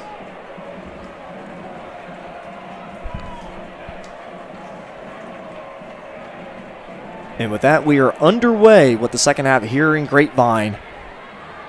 And it looks like, that ball, they're actually going to say it was still out of bounds, even though the kickoff returner tried to field it as he was stepping out of bounds to begin with. Yeah, I usually see the returners are able to kind of tell where they're at and let that ball go. But nevertheless, he had 1 foot out of bounds, 1 foot inbounds, so going to be a penalty on Grapevine special teams. So that's twice we've seen so far where Grapevine has kicked the ball out of bounds on a kickoff. And it will give nice field position for the Elks to start out this second half. I want to let you all know that our third quarter is brought to you by Classic Chevrolet. So we'll be at the 30-yard line. And Grapevine will want to maybe just get a 3-and-out here to just try to change the momentum back in their favor. And it's a carry up the middle. And Blake Johnson was in on that tackle and along with a few other Mustangs. And it'll be a gain of 3. Yeah, nice job by the interior D-line, Grapevine. Kind of a minimal gain. Good job just stocking up the inside, the interior, keeping that running back in check. So it's 2nd and 6. And Harrison Barkey looks to blitz off that edge there, and Sparks wants to go deep on the right sidelines. And it looked like it might have just been a mistimed jump by the receiver. A little bit of pushing and shoving there towards the sidelines. Jalen Carson in coverage. Yeah, some of that physicality we talked about opening the second half. Jalen Carson meeting the ball at the point of attack, causing that incompletion, making it difficult for them to complete that in. That was Ashton Johnson, who's the leading receiver for the Elks with 80 yards in receiving, who, again, looked like he might have just mistimed that leap there towards the sideline. So that brings up now 3rd and 6. And it's Barkey again coming off that edge. And then, it was a nice play by Andrew Sparks to find his receiver, Braden Bruder, but he dropped the ball, and Grapevine gets a nice break. Yeah, you can see here on this instant replay, kind of just turned upfield before 100% reeling it in. You see that all the time with these young receivers, getting excited, seeing all that pay dirt in front of them, but couldn't quite reel it in. Yeah, I think Bruder knew that he at least had the first down if he's able to grab that football. It was a nice play design, but in this case, Grapevine gets the break, and now Luke Stewart will line up for a punt return.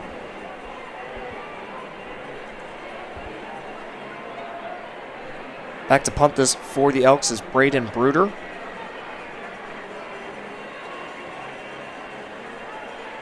And Luke Stewart fields it right in front of an Elk that he's able to hang on. And he safely falls down to the ground at the 42 with the football. And there is an injury on the field. We'll keep it right here. Give you the tell that's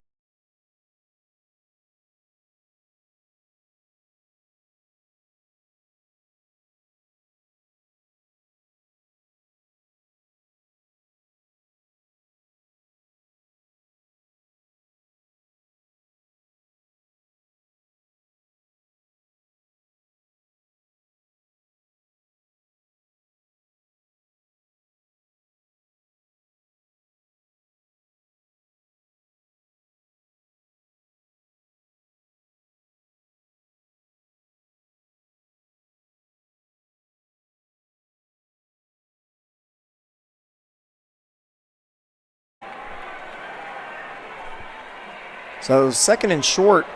And again, we're going to see if Grapevine really wants to force the matter of trying to establish this running game that was pretty inconsistent in the first half. But in this case, Holmes wants to go deep. He's got a receiver in Luke Stewart, and just off the fingertips, incomplete. And Drew, you mentioned about it, how establishing the running game brings out the passing game. And right there, Grapevine had a beat there with Luke Stewart, about a yard or so separation. It just wasn't able to connect. Yeah, like you said, right off the fingertips. I like the aggressiveness from Grapevine. You get a good first down run on first down, and then take a shot on second down. They had it one-on-one matchup with Luke Stewart. See if they go back at it again. 3rd and 4. It's Graham who immediately is brought down, and it's going to be short. It was a nice tackle by Kingston Craven, who's a transfer who played JV last year. already up to over 20 tackles this season. Yeah, you get a good look at it right there on that instant replay. Playing horizontal down the line of scrimmage and getting the ball carrier there, Jake Graham, for a minimal gain. Coach Tanner said that this defensive line, they play with a lot of effort and a lot of motor. They're just football guys, and you see that here. It's 4th and 4. The Grapevine offense will stay on the field. See if they want to try to run the ball again. Oh, they actually end up passing it over to Ryland Goen, but it is incomplete. It did force the defense to converge, had an opportunity there, just not able to connect from Holmes to Goen. Yeah, I think Holmes made the right decision there. He had Goen open there on the flat, but I think what threw that off there is just a little rushed. It was the right read, right decision, but if Jalen Holmes had time to kind of plant his feet, throw it off, because you just the main goal there is to get the first down. Kind of threw it a little bit short, didn't have his feet quite set. So the Elks will have great field position at the 48. Hollow route here, and good play design, and good job getting his foot in the ground. Bryson Samsill and get some extra yards after catch. So actually they're going to go ahead and give them the first down. A gain of 10 for Samsill.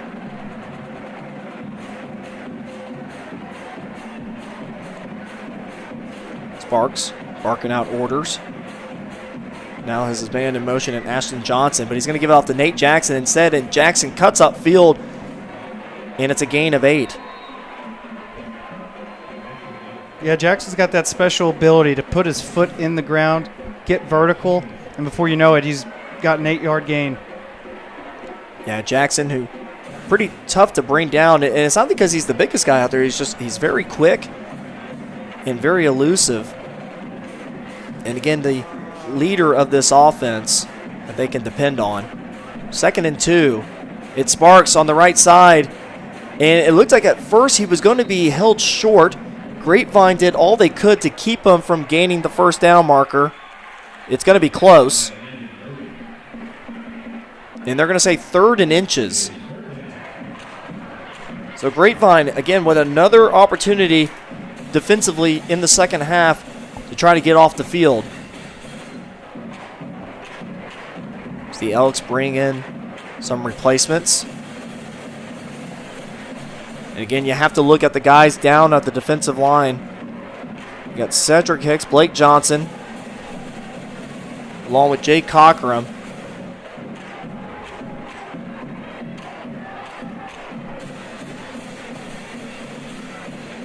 So Sparks wants to go over the middle. It's intercepted! Intercepted by Grapevine and brought down at the 30-yard line. Grapevine needed a spark, and they just got it. Luke Gormley with the interception. Yeah, heck of a play here. You'll see him sticking with the receiver, not getting fooled, playing in his little zone cushion area. Gets the ball, and what a break for this Grapevine defense. They needed it. And let's see if this offense can execute and take advantage. For Luke Gormley, that's his first interception of the season. This 6'2", 220-pound senior. And we got Ty Johnson, who now makes his first presence here tonight. So Ty Johnson, who they rotate at time with Jalen Holmes at that quarterback position. Johnson, who's 16 to 24, 67% completion rate. Immediately gets the ball off. Oh, and it's in and out of the hands of Rayming Zhao. But that is something that we see a lot of Ty Johnson, where he likes to get that ball and quickly get it out. And Coach Smith, he said that from day one of this program, where he likes to get that ball in and out to his playmakers' hands as soon as possible. Yeah, tough break, not getting that completion there. But that's what you want to call. Good call by Coach Smith there. You want to get your quarterback who just got thrown in the game into a little bit of a rhythm, and no better way to do that than kind of just quick release passes, get the ball out of his hands. And the Elks show pressure. They bring it.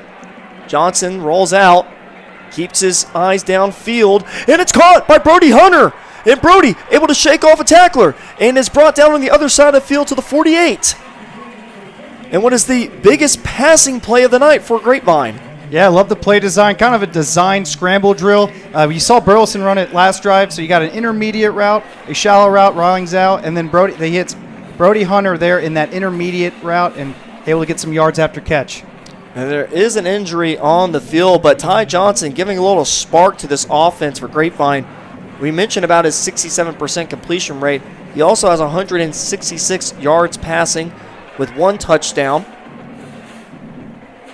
And again, we've noticed that rotation, and you get a little bit of a flavor between both quarterbacks. Jalen Holmes is that type of quarterback that will sometimes take it himself to run with the ball. We've seen that earlier tonight on that touchdown run. But Ty Johnson, more of that sticks in the pocket for the most part, except there when he was able to roll out in the pocket, but wants to get the ball out to his playmaker's hands. And for Grapevine, they finally have something going here on offense. Yeah, it's a heck of a play by Ty Johnson there. It would have been easy to maybe tuck it and run and get out of bounds, get a few yards, but keeping his eyes downfield and finding his receiver, Brody Hunter, for a large gain. Yeah, for Brody Hunter, that's his 4th catch of the season. So 1st down and 10. Jake Graham on that left side. Just not much going on there. That defensive line for the Elks standing up strong. You also have Lawson Blanchard, who is probably arguably the best linebacker on this crew here, returning starter from last year and a leader on this defense and a huge energy guy for this defensive unit as well. Coach Tanner raved about him this week. Yeah, heck of a job by the D-line. It looked like a little RPO action. It looked like Ty Johnson had either the opportunity to hand it off, which he did, or throw it behind the linebackers to Ray Ming Zhao. But good job by the Burleson D-line just committing and getting the ball carrier. 2nd and 9. That's Gormley in motion. Johnson pressured. Now finds Gormley. And Gormley makes a man miss. And then tackled from behind. Sorry, not Gormley. It's Towery there. Yeah, Towery. Let's get another look at it. Kind of a broken play. Towery kind of did a swing route to the side. The ball was snapped a little late. That threw off that timing and kind of caused Cooper Towery to slip up, but able to get back up and then turns nothing out of something. And Cooper Towery stays on the field for this 3rd and 7. Such an elusive player on defense and offense. And then finds Luke Stewart on the quick pitch and out. And that will be enough for 1st down. That 1st down brought to you by Pat White State Farm. Yeah, heck of a job by Luke Stewart there, the senior, knowing where the sticks are and playing the sticks, getting right to that 1st down marker, settling down, and Ty Johnson able to find him. So again, Grapevine able to keep the drive alive for Luke Stewart. That is now his 20th catch of the season. He only had 15 catches all of last year. And it's a throw over the middle. It's caught by Riley Going. And Going lowers the shoulder down to the 20-yard line. There is a penalty near the line of scrimmage, though.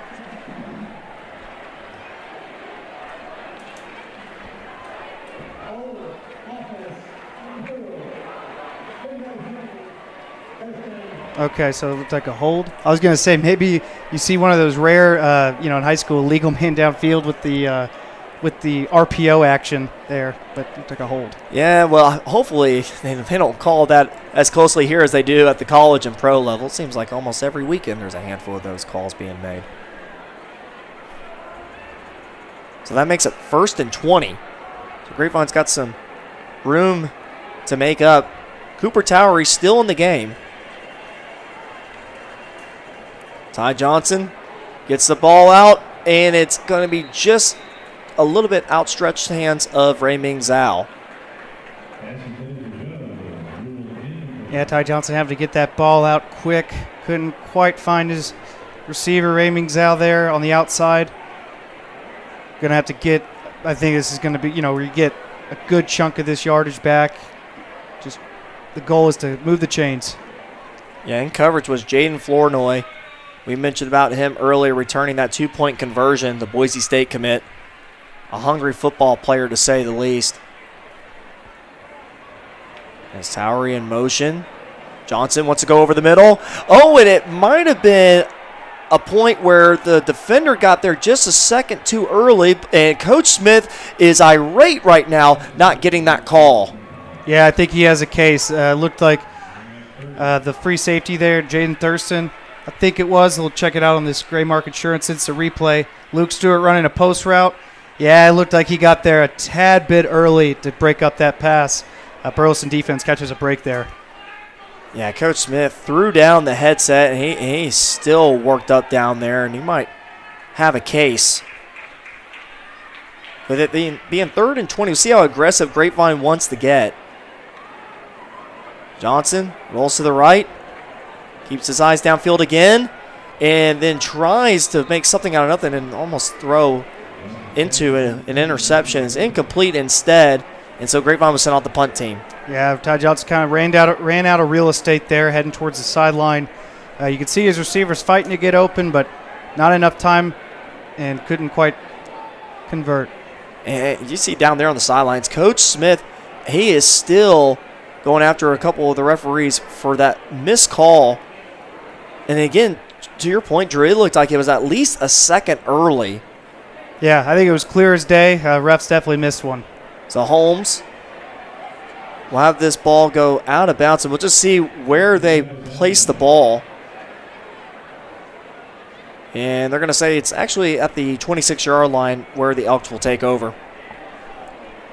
Yep. So for the Burleson Elks, their head coach, Philip Tanner, he's in his second year as head coach for this team, and 4th year being a head coach overall. He spent 2 seasons at Fort Worth Southwest where he actually tried to first recruit Coach Smith to be OC over there, and then he took over the Burleson head coaching job in April of 2024. Now, if that name sounds familiar as far as Coach Phillip goes, it probably does because he spent 3 seasons at the Cowboys at running back and appeared in 41 NFL games, and he started his coaching career in 2019. He was special teams assistant for the Cowboys as well.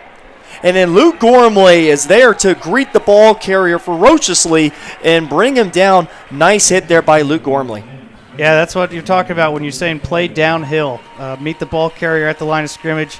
Nice job by Luke Gormley, fitting the gap and playing downhill and laying a nice hit on Nick Jackson, who's been having a nice game. So anything you can do to kind of disrupt their run game and force the ball in the air, that's what you want to do.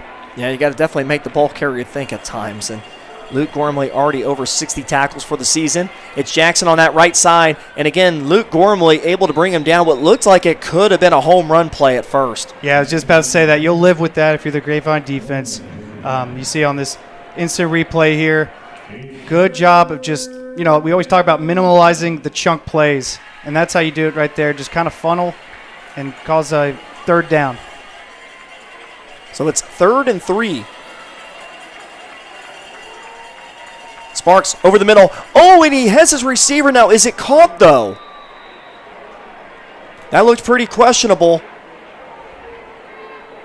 And he did hit the ground. It was Braden Bruder who attempted to catch the ball, and they're going to say incomplete. Looking back on it now, yeah, it definitely looked like it bounced off the turf. And it's usually a telling sign, Drew, when you have the receiver not get up and immediately tell people he caught it. Yeah, I'm pretty surprised that none of these referees had a single call for that. I don't know if they're watching the same game we are, but it hit the ground. And Coach Smith might be thinking the same thing right now. Yeah, absolutely. So it's 4th and 3. Looks like the offense stays on the field for the Elks. Maybe they try to draw the defense off sides. The play clock is down to 10.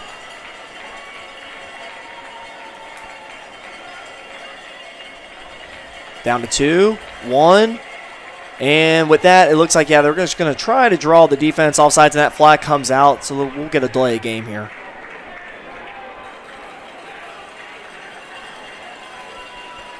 Heck of a job by this Grapevine defense. Start the second half, kind of keeping everything in check. Giving their offense a shot. Well, it's about overcoming adversity, and I don't know if there's anyone in here in the Metroplex that knows more about that than Grapevine. Of course, didn't get a win last season, and then only with 1 so far against Birdville. It's all about getting off to a good start, and that did not happen for Grapevine as they're trying to track uphill right now with 3:26 left in the 3rd quarter, but trying to put themselves back in this ball game here, kind of similar to what they did against Arlington Seguin from a couple weeks ago. So Bruder gets that punt off, and Luke Stewart we'll call fair catch, but then let the ball get over his head, and it will dribble in favor of the Elks inside the 20-yard line. And that's where Grapevine will start this next drive. We'll take a short break here with 3:13 left in the third quarter.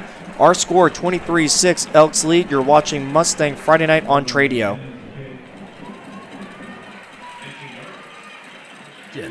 4 amazing brands. Grubbs family of dealerships. Located on Highway 114, 25 acres of luxury car shopping. After 75 years of serving the Dallas-Fort Worth Metro, we invite you to shop Grubbs Acura, Infiniti, Polestar, and Volvo, all in Grapevine. Our service departments are fully staffed and ready to help with walk-ins or appointments. Start with the best, skip the rest at Grubbs family of dealerships. And we bring you back to Mustang Friday Night. 3:13 left in the third quarter. It's a run by Jaime Sanchez, and he runs right into the teeth of the defense. As again, that's been a common theme here tonight. Landon Smith, who can not only play man-to-man in coverage, but can also be a pretty physical player from that secondary, ends up making the play. Yeah, you see Jaime Sanchez in the game in this season. You've seen success with the Grapevine offense, kind of that screen game with Jaime. Curious if we'll see some screens drawn up on this drive, but definitely going to need to focus on getting north and south here. A lot of lateral plays, a lot of rollouts, receivers running towards the sideline. Going to need to go north-south. So it's Jalen Holmes who comes back at that quarterback position. And he throws over the middle. Oh, it's in and out of the hands of Brody Hunter, who had some space. And who knows, maybe he catches that ball. He's able to run by Landon Smith and come up with a big touchdown catch. Yeah, you see it on this Gray Mark Insurance. It's a replay. Brody Hunter on the post route. Not a lot of grass in front of him. And it could be one of those situations where, he realized if he catches it, he could go the distance to not quite reel it in. We've seen a handful of drops from Grapevine and just trying to connect in the passing game. It's now third down, and Holmes wants to go deep, and Luke Stewart is unable to come down with the ball, and he's wanting a flag, maybe for holding, but he's definitely not going to get it, and now the punting team has to come out. Yeah, see here, Jalen Holmes takes a shot right before he gets this ball off. Surprised he's got a lot of arm strength for getting it down as far as he did with taking the hit. Couldn't quite connect. Yeah, it's now at least the second time tonight that Jalen Holmes has taken a hit once throwing the ball. The first one actually earned him a roughing the passer. So Holmes with the line drive kick. And it will roll in favor of Grapevine inside the 40 with 2:08 left in the third quarter. Our third quarter brought to you by Classic Chevrolet. So we've seen a little bit of back and forth going on here. I mean, Grapevine did pick up the turnover with the interception to gain back some momentum. But this Elks defense has been really tough to crack. Yeah, I would say the big difference in this half is the 3 and outs for the Grapevine offense. Not really staying on the field or moving the chains. Kind of this defense is playing for Grapevine's playing well to start the second half and kind of forcing them to get back out in the field with not a big breather. Yeah, they've actually had 3 and outs this quarter. Sparks, pressure, rolls out. There is a flag, probably going to be holding. He's got a man deep, and it's caught and then tackled inside the 25-yard line, but this will probably come back. And there is another penalty that was thrown at the end of the play. Yeah, I think the spinning the football at the end of the play there is going to cause a unsportsmanlike conduct for Burleson. It was Luke Hecht in coverage, and yeah, it looks like there's holding at least on this play, and it would be probably both penalties will go against the Elks.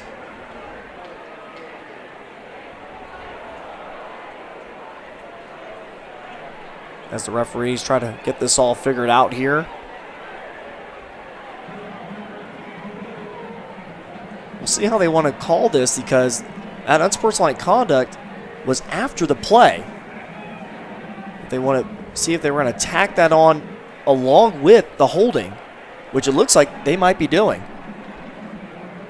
Yeah, it's a tough spot to be in if you're causing that unsportsmanlike conduct. Wouldn't have counted with the hold.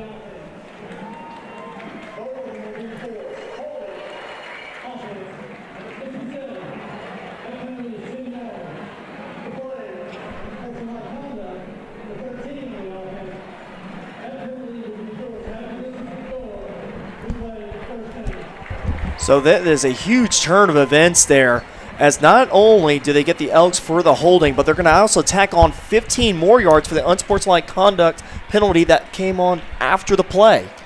Yep, that's a big break for the Grapevine defense there. Obviously getting that hold after a big chunk play down the field, but then tagging on a unsportsmanlike conduct as well. I mean, this is a long first and forever.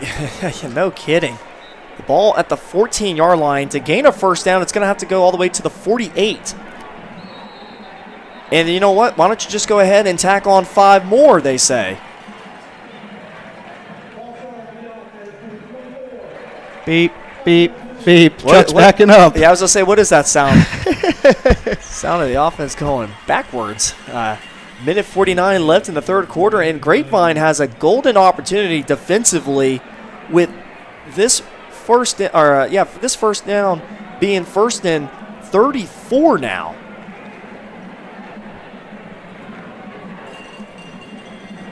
So it's Sparks with 2 running backs beside him. Ends up keeping it himself. Wants to throw the screen out to Johnson. And Johnson's able to pick up a lot of those lost yards up to the 29-yard line, eventually tackled by Luke Gormley. And there might be another flag on the play. And they're talking to Grapevine, so I would imagine this would be, it's going to be on the Elks again.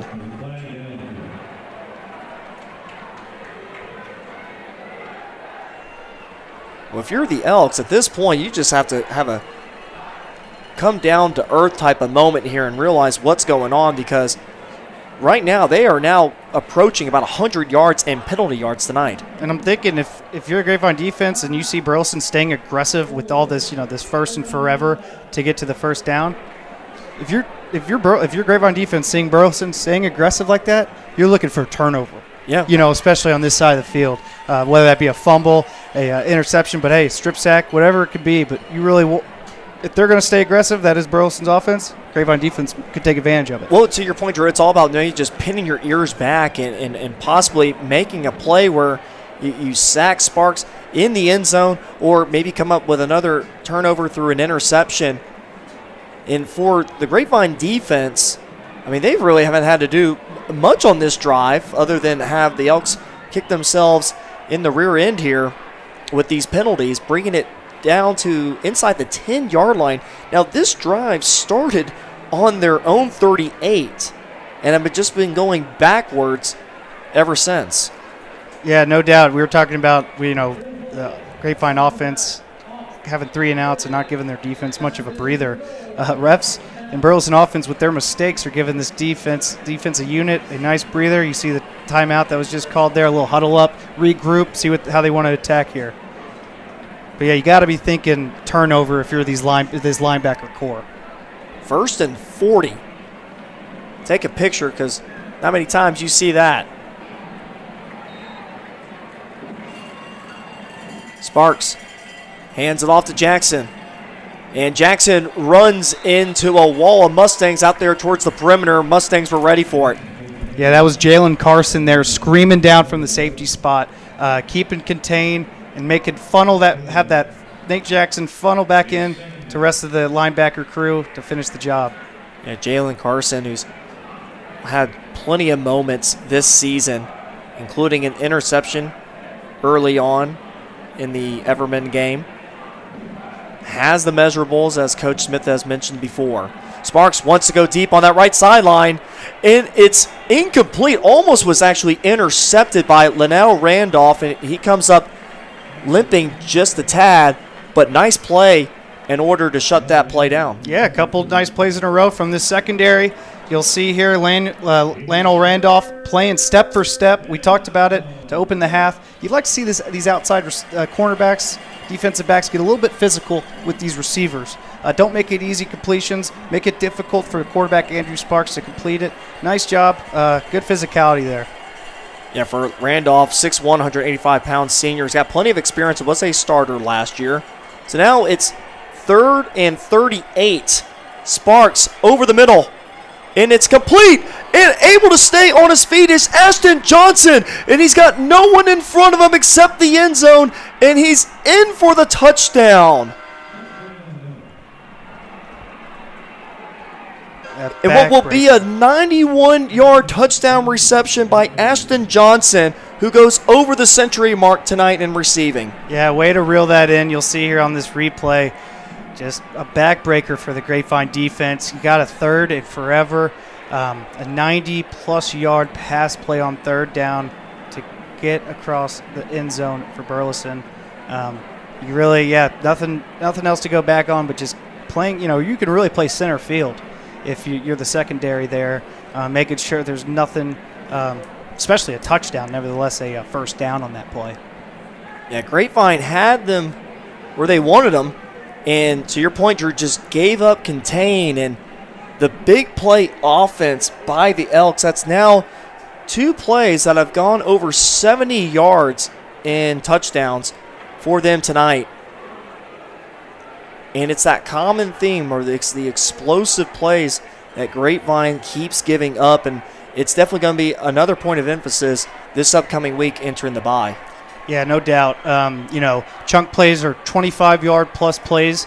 They've been giving those up. Grapevine defense has been giving those up in the past weeks, but 270-plus yard plays given up is not ideal.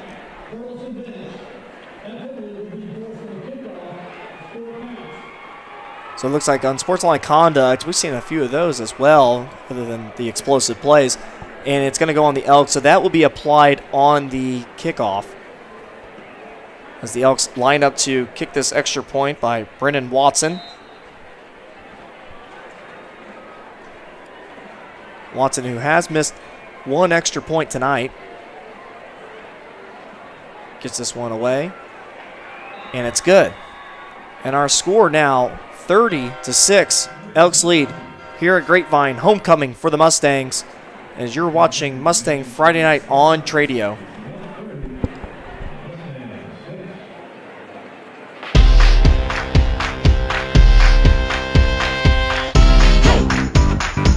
Can't get enough. No. Just can't get enough. Come on, let's go. Can't get enough. Can't get enough, yeah. Hey. Just can't get enough. Oh.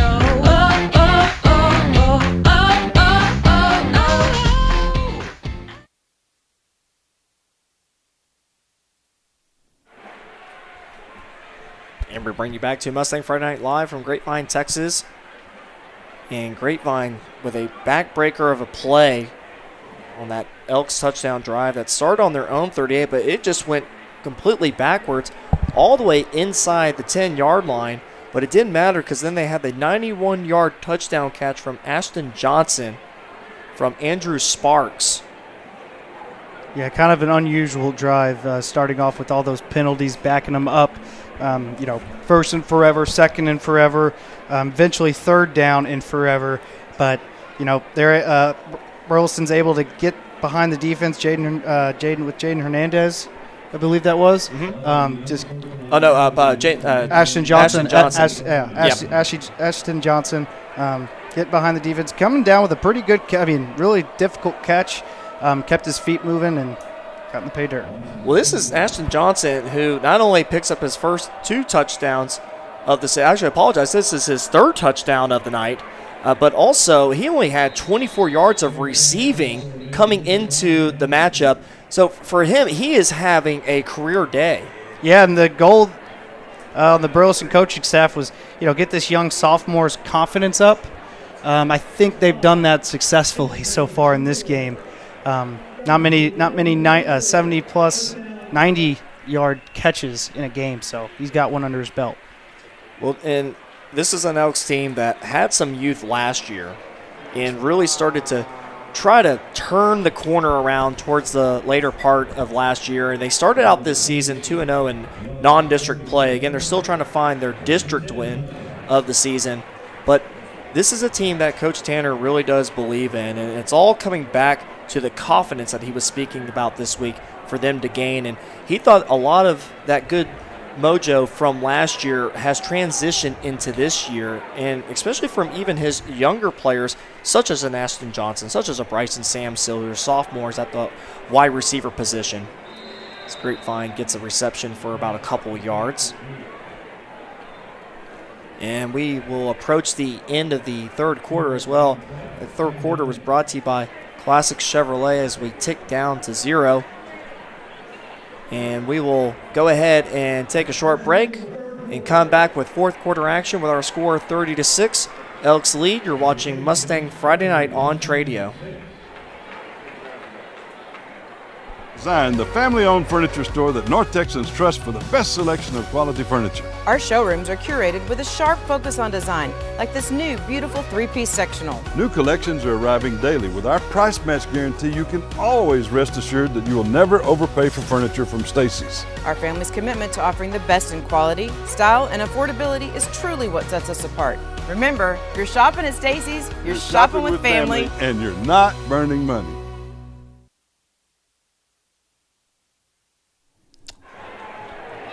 We bring you to the fourth quarter between Grapevine and Burleson. We got some local scores to give to you, coming from District 3 5A Division 2, where Argyle leads Everman 58-10 in the third quarter. Mansfield Timberview up 27-23 against Arlington Seguin in the third quarter. And then in the fourth quarter, Mansfield Summit up 34-17 against the Colony. Argyle, who might as well have been one of the preseason favorites to win 5A Division 2. Off to a strong start this year after their loss to Frisco Lone Star to begin the season, but that's a really tough Frisco Lone Star team. They're in 5A Division 1 in that non-district game that they had with them. So to start the fourth, it's Holmes that has Graham flank out to the right side, and then Holmes wants to go over the middle. It's caught. Nice strong hands for that 13-yard reception by Luke Stewart. Yeah, you said it, Mason. Strong hands there from Luke Stewart. Reaching out, grabbing that ball, not letting it come to his chest, and, not allowing the secondary to make a play on that ball. We saw one earlier. I mean, granted, they were a little early and should have been called pass interference. But, yeah, same concept there, and Luke Stewart with the strong hands reeling it in. Yeah, Luke Stewart's just had a tough day at the office, and, again, it's from that physicality that maybe gets her a little early. Has been trying to catch at least a couple of the footballs here tonight. And it's Jake Graham who tries to keep the feet moving. But he is stuffed at near about the line of scrimmage, only for maybe a gain of 2. They just have not been able to get Jake Graham going. He's coming off that injury from 2 weeks ago. But I think it's really just more about creating those lanes that just have not really been there. Yeah, no, they really haven't. Good job. Credit to this Burleson D-line. Danya Armstrong just clogging it up. He's from the outside. Like you said, he's a plug-and-play guy. You can put him inside, put him outside. But this whole front is making a difference. Yeah, there's a reason why he has over 40 tackles this season. He is a menace down there, and already with at least 12 tackles for loss, which leads the team. So it's Graham. Oh, no, it's actually Holmes that keeps it. And then not sure if he was tripped up, but he was at least brought down at the end there by Giovanni Thomas, who is another returning starter for this unit and is already approaching over 20 tackles this year as well, the senior. And he has himself plenty of experience from last year as well. Yeah, so what you're seeing from this Burleson formation here on defense is they're loading the box up.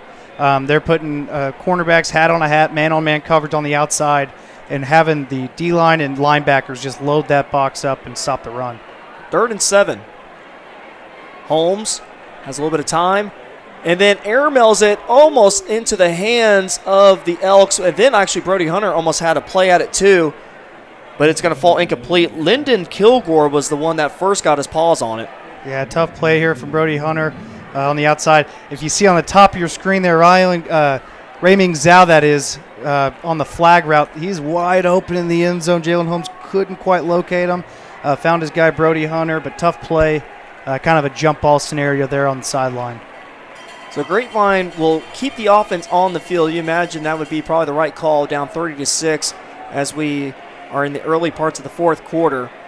To see what they want to do here, maybe try to get the ball to Brody Hunter again. Holmes draws back, pressured, gets the ball off in time, and it's Ray Mingzell, and it's through his hands. That's one that he's going to want to have back. Holmes took the hit after releasing the ball, and that was going to be 6. Yeah, they went back right the play before. He was hoping on the flag route, so they run a post route towards the inside.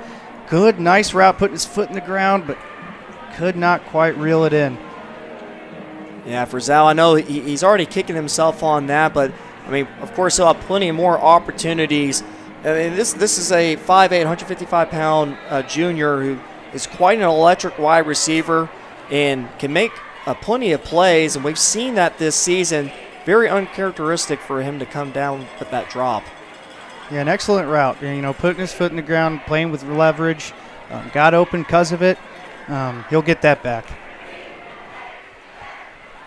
So it's now the Elks that take over on the 33. And on that right side for the Elks, able to get all the way past the 40-yard line. Looks like that's backup quarterback Cade McNeely, who now comes in, the senior.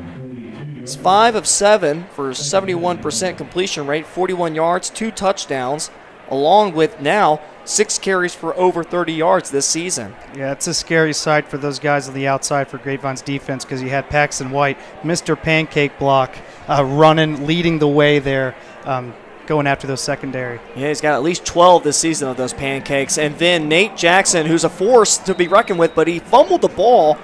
It looks like the Elks did come down with it. Look who it is, Mr. Pancake himself, Paxton White. You got to love seeing that out of your big guys, not giving up on the play. This is what they teach you in the film room. Why you look at him hustling, able to get on top of the ball, keep a fumble from being a turnover. Yeah, quite a lunch pail kind of guy. High motor. So now we are under 9 minutes left in the ball game. McNeely hands it off to Nate Jackson on that left side. Tried to get around the corner, but Luke Gormley had other ideas, able to bring him down from behind. I will say the adjustments from last week in terms of keep it contained, we've touched on it a few times tonight, but it's evident. You could tell they went back, watched the tape, kind of saw why those big plays were happening on the run game, and just keep it contained. And sure, it was a good gain on the first down for Burleson, but it's better than a 40-yard run. And I think Mansfield Summit was just so good at being so deceiving with that read option, holding that ball to the very last second before either the quarterback or the running back kept the ball. In this case, it's Nate Jackson who keeps the ball, able to spin his way for a first down, too. Yeah, kind of bumper cars there. You see on the sensor replay. Lack of wrapping up there, I'd say. Not able to get him on the ground. And this is a defense that, unfortunately for Grapevine, missed 27 tackles last week against Mansfield Summit. It was something that Coach Smith definitely wanted to clean up this week in practice. We mentioned about Nate Jackson now approaching 100 yards here tonight, averaging almost about 6 yards a carry. And more of it's just a quiet workhorse type of game here for him. But here to meet him at the line of scrimmage is Blake Johnson, along with Harrison Bargy. Blake Johnson, who Coach Smith was really excited about him at the beginning of part of this season on his growth and development. And he's got to be happy with his performance. We've seen him quite a lot here recently make some plays. Yeah, heck of a job bouncing up, jumping off the ball, getting behind the line of scrimmage and into the backfield, causing some disruption. You got the new quarterback in the game, Cade McNeely. Wasn't, kind of forcing the pressure on him to make that a clean handoff. Timing was a little messed up there, and Nate Jackson tackled in the backfield. Yeah, Grapevine wants that rotation at that defensive line position to keep guys fresh. And then looks like a late substitution. Michael Utorka comes in at that outside linebacker position. 2nd and 13. Grapevine looks to show pressure. They do. And then Nate Jackson able to get around the first wave of defenders. And maybe for a gain of 1. In on the tackle again, Luke Gormley, along with Utorka. And we mentioned about that story that Utorka has. I mean, we talk about a serious concussion that he got last year and got the clearance about 3 weeks ago and now back on the field. A huge boost for this defense. Yeah, got to be happy for him, his senior season, getting out there to play. 3rd and 9. McNeely wants to go over the middle. Has a receiver in and out of the hands of Bryson Samsill. One of those sophomores that we've been speaking about tonight. Definitely looked like he had some turf in front of him, too. Yeah, you'll see on this gray mark insurance, it's a replay, a little flat route, and then just could not quite bring it in. Nice route by Bryson Samsill, running, getting downfield there, but unable to bring it in. Looks like he almost got a pick play there with the referee. Yep, that's what those drag plays are good for. It can open up a receiver. 4th and 9 for Cade McNeely in the shotgun.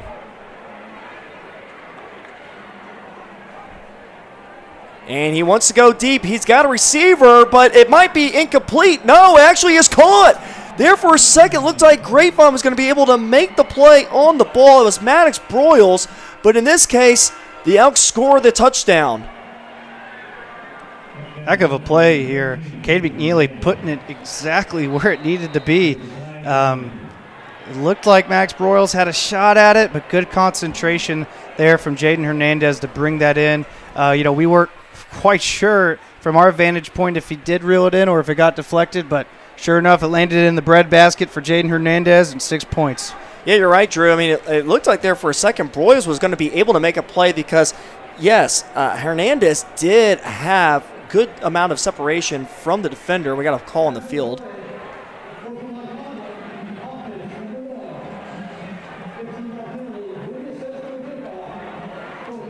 They are really calling it close on the Elks here as far as these unsportsmanlike conducts.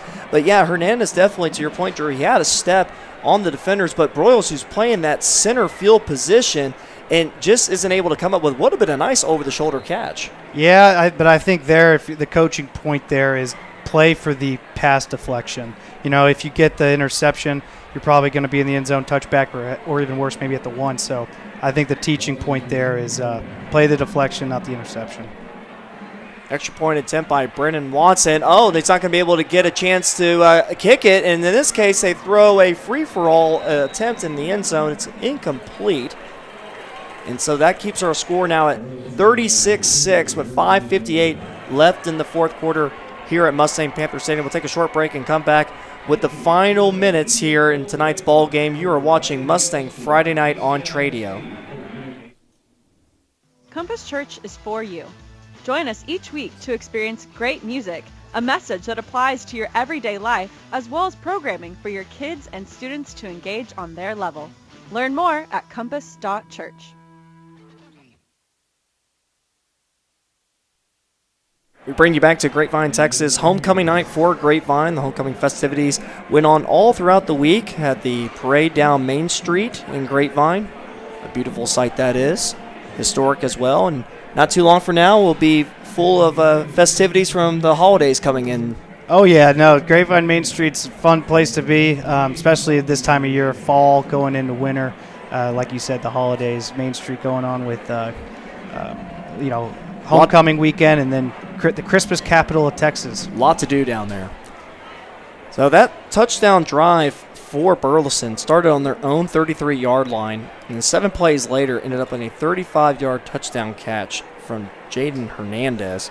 That throw by Cade McNeely, that's now his 3rd touchdown throw of the season, and for a backup, that's not bad. I mean, his completion percentage coming into tonight's game was already at 71%. Yeah, cannot complain there. Not bad at all. Getting your number called and making the most of it, Cade McNeely. So with that penalty, the Elks will kick off from their 25-yard line. They're going to just go ahead and do a little onside kick pooch, and Grapevine was ready for it, and they'll field at the 45. Which, if you think about it, this is actually the best field position that Grapevine has received from their offense to start a drive all tonight. Yeah, surprising decision there to kick the onside kick. But they saw an opportunity and they went for it. But like you said, good field position for its Grapevine offense, and you want to take advantage of it. You want to have stack good plays, one play at a time, get some positive yards going, and get down the field. Well, this is a Grapevine team that will be entering the bye week this upcoming week, and it might be just a good time for that to hit the refresh button. We'll see how they close out tonight's ball game. with 5:57 left. Holmes throws it over to his receiver. That was Dash Slapa, who catches it and is immediately taken down. Yeah, you'll see here Dash Slapa running a hitch route. 5 yards, turnaround, ball's coming. Nice job to reel that in. Mitch Mount Slapa being the JV star of the season so far and getting some varsity time now. He plays so many different positions, including corner as well. But he's just a football guy is how Coach Smith describes him. And it's Jaime Sanchez on that left side and gets the biggest run of the night for Grapevine, all the way down by the 25-yard line. Yeah, that's the kind of style of running you want to see. Jaime Sanchez wasting no time, just getting north and south off his block on the left side there, finding the hole, getting upfield. Jaime Sanchez with the 18-yard carry. Yeah, going back to Slapa real quick, I mentioned how Coach Smith talks about he just wants football guys. He doesn't want guys that just say, hey, I'm a receiver, hey, I'm a running back. He wants guys that want to play all over the field, and you go back to players like Cooper Towery, Luke Gormley, we've seen on both sides of the field, Tayden Sneed too. And then it's Jaime Sanchez again, keeps the feet moving before he is lifted up and taken down for a 4-yard gain. Yeah, to your point about Coach Smith liking to be his guys, the plug-and-play type guys, football player mentality, put him at linebacker, put him at running back, doesn't matter, they'll go out and play. When you build that kind of culture, special teams kind of is an important factor. You know, if you want to make a play, if you're a young sophomore on this team, if you want to make a stance, go out there on special teams, make a big play, make a big hit. Show the coach that you're a football player. Yeah, all of a sudden your playing time will definitely increase. That's right. So Ty Johnson actually comes into the game now with about 4 minutes left in the fourth. And able to get to his receiver, Zhao. And I'm sure even though Zhao took quite a hit there, it's going to feel good for him to come down with that ball compared to the last time that he was trying to make a catch. Yeah, nice adjustment here. You'll see the ball was thrown to his inside right shoulder there. Ty Johnson's going to want to, he wants to have that ball thrown on his left shoulder, a.k.a. the outside shoulder, towards the out of bounds, where he kind of catch it, peel it up, turn it up, and run. But nice adjustment there, making the catch. Yeah, well, at least make it easier for them on third down. It's 3rd and 3. As both Jake Graham and Jaime Sanchez in the backfield, with now Jalen Holmes back. And it's a run up the middle by Graham. And Graham thunders his way down inside the 15. Good for a first down, brought to you by Pat White State Farm.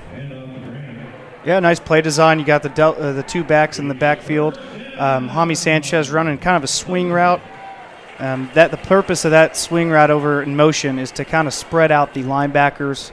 And when you see the linebackers go with Jaime Sanchez on the swing route, opens up the middle of the field. Yeah, for Grapevine, this might be the most rushing production they've had so far. As for a team, they're only rushing for 40 yards tonight. And then taking a shot into the end zone, Zhao trying to locate that ball, and he's unable to. That'll fall incomplete. Yeah, kind of the same situation on this Graymark Insurance replay here. You'll see kind of having to adjust on the ball at the last second. Rayming Zhao thought it was going to go to his top shoulder, his left shoulder, had to adjust, turn around. It was too late. So that brings up 2nd and 10. So we've got 2:46 left. Grapevine just trying to get something going so they can go into the bye with some positivity. Holmes with plenty of time. Now pressured. And the ball falls down to the turf before it can end up in Brody Hunter's hands. And Holmes again taking another shot tonight. We've seen that a few times. That was Justin Jordan coming around that edge to deliver the boom. Yeah, Jalen Holmes staying strong in that pocket. Usually you see him kind of run out on the run there, scramble out, find his receivers. But stuck in the pocket, but he paid for it. Brings up 3rd and 10 now as the play clock dwindles down to 10.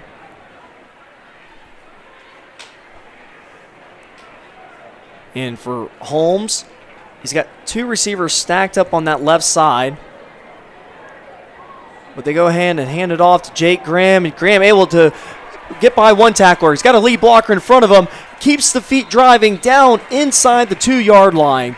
Good for a first down. Jake Graham, I know it's been a little bit of a struggle for him tonight, but the effort's still there. Yeah, it's got to feel good for Jake Graham. You've seen a lot of his runs tonight up the middle. Here you see it. Take it outside. Let the receivers block. Nice block there by Brody Hunter, sealing the middle linebacker there. And then Rayming Zhao finishing the play, pushing his guy out of bounds, letting Jake Graham get some extra yards. So now it's 1st and goal from the 1.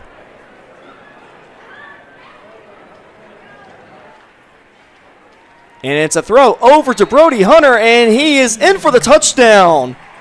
His first touchdown of the season. Quick little pitch out, and Brody Hunter comes down with 6. Yeah, smart play by Jalen Holmes. Seeing the matchup, kind of caught the defensive back there sleeping there. Brody Hunter, as soon as he got across the goal line, turned around, ball was coming. Hunter, who's such a big target for Holmes to throw to, 6'3", 165 pounds. It was a player that Coach Smith was really excited about going into the season too, as he's the type of guy that can get above the rim to make big catches. And it's going to be a 2-point conversion try by Jake Graham, and he will be in for the 2 points. And so Grapevine now picks up 8 points on that drive. And again, just trying to stack some positivity, get some good things on tape for them to carry into the bye week. We just saw that. Yeah, that's what we saw right there. We were talking about it at this point of the game. You really got to stay focused on the goal at hand. And the goal at hand right now, like you said, is just stack plays, stack positive plays on top of each other, one play at a time. And, a lot of good stuff to take away from that drive. Jake Graham getting going. Yeah, absolutely. Well, that touchdown drive started on the Elks' 45-yard line due to the penalty from the touchdown that the Elks had at the end of that play. They forced it on the kickoff. Then the Elks tried to set up like a onside kick pooch, and Grapevine, again, they were ready for it. And so then 9 plays later, it was a 1-yard touchdown throw from Jalen Holmes to Brody Hunter. Yes, it's what we talk about, taking advantage of that pooch outside kick, whatever you want to call it, in that field position there. You want to take advantage and get some points on the board. So now Grapevine with Kate Moreland, see if they want to attempt the onside kick down 36-14, and they do. And there to gobble it up is the Elks there near midfield. That was Braden Brown with the nifty grab. Yeah, they call that the hands team. That was all hands, too. Yeah, that was. It was a good catch there. You want to make sure you get that front line. Usually it's a mix of receivers, skill players, guys that, handle the football quite a bit. And, nice job securing that ball. So we get one more play in before it'll be the 2-minute timeout. Don't call it the 2-minute warning. You're in high school. High school, what seems like what they always like to do is try to replicate what goes on in the college game, and that's what they have over there. Kate McNeely hands it off to Jackson. Jackson tries to spin out of danger, and he's brought down after a gain of 3. And we will take it down to the 2-minute warning with 1:57 left in the 4th. We'll take a short break and come right back for this finish here of a game between Grapevine and Burleson, where Burleson leads 36-14. You're watching Mustang Friday Night on Tradio.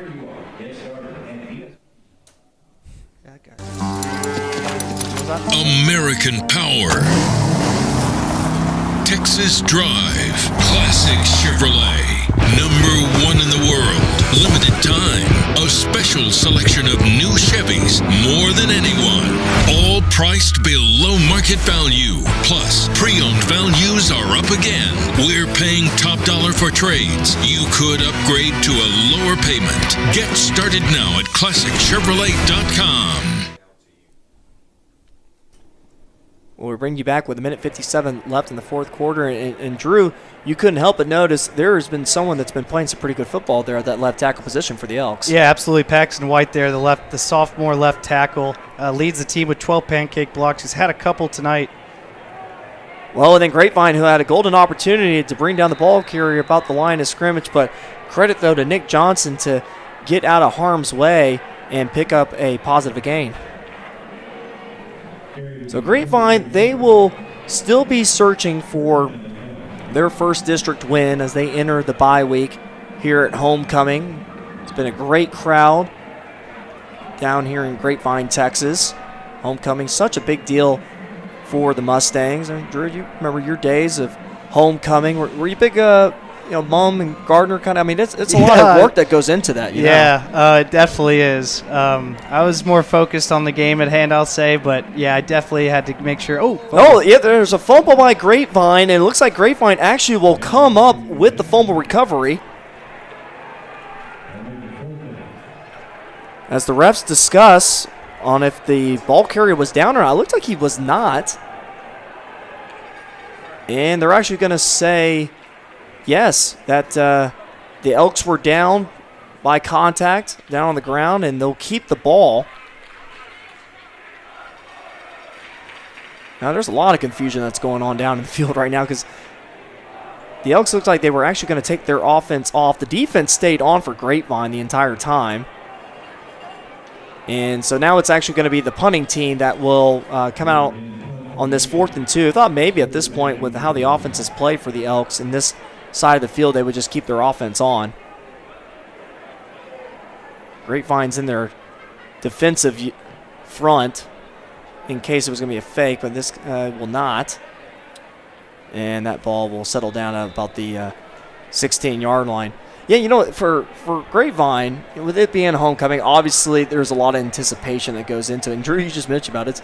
It's almost to the point where sometimes you just got to eliminate those things. You got to focus on what's going on down the field. But, at the same time, obviously enjoy the moment. But absolutely, there's a lot happening during homecoming week. Oh, yeah, absolutely. And the school's buzzing throughout the week, ready for game day on Friday night. You always want to just go out and put your best foot forward in front of the alumni and the home crowd for homecoming. And, we've seen some positive stuff, bounce back. The score's not quite what they want it to be right now. That is for Grapevine. But, you could tell the adjustments were made from last week in terms of just, defensive assignments, stuff like that. Well, it's Jude Walker that actually now comes into the game for the first time this season at quarterback. It'll be about a gain of 2. That carry by Adam Brodowski.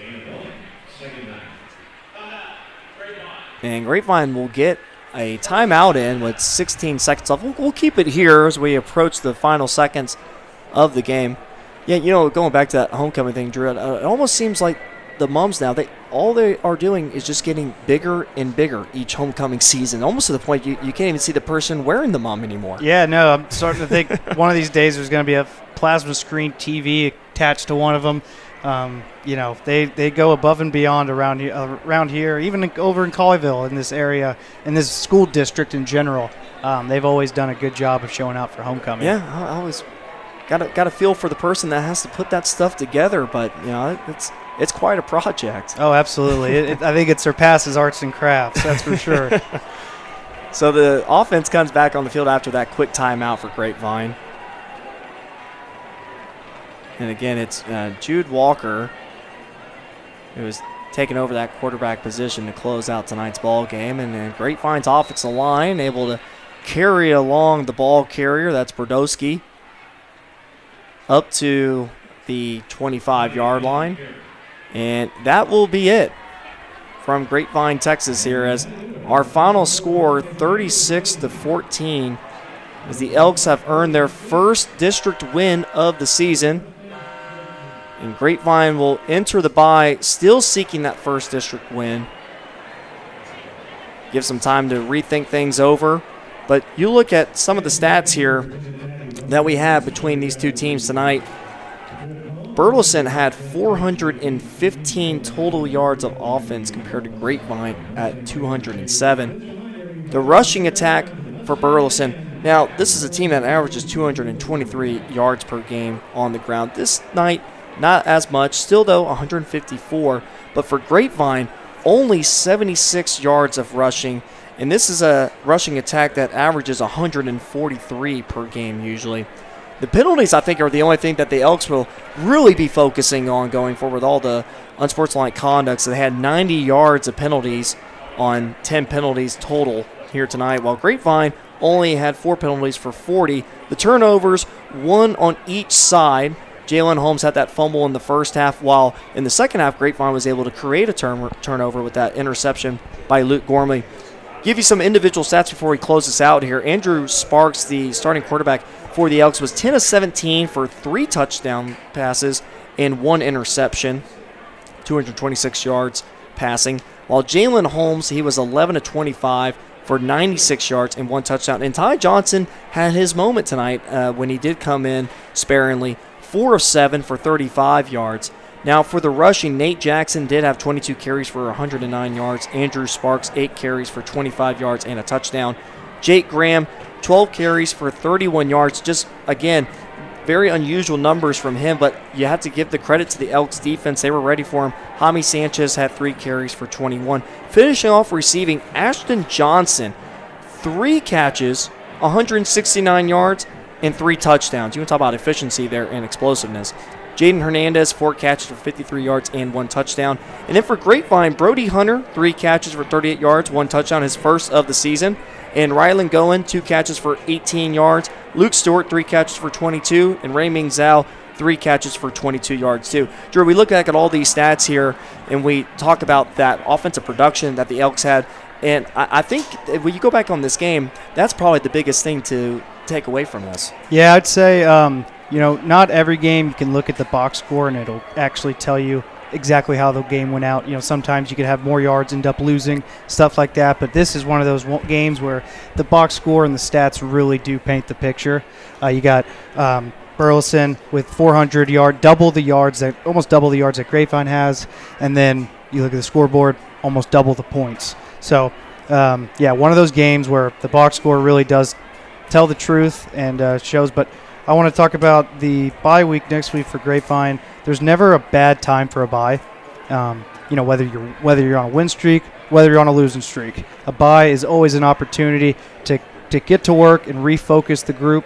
And I imagine that's what they're going to do. They're going to go to work for these next 2 weeks. Well, our final score tonight, 36-14. Burleson Elks get their first district win of the season.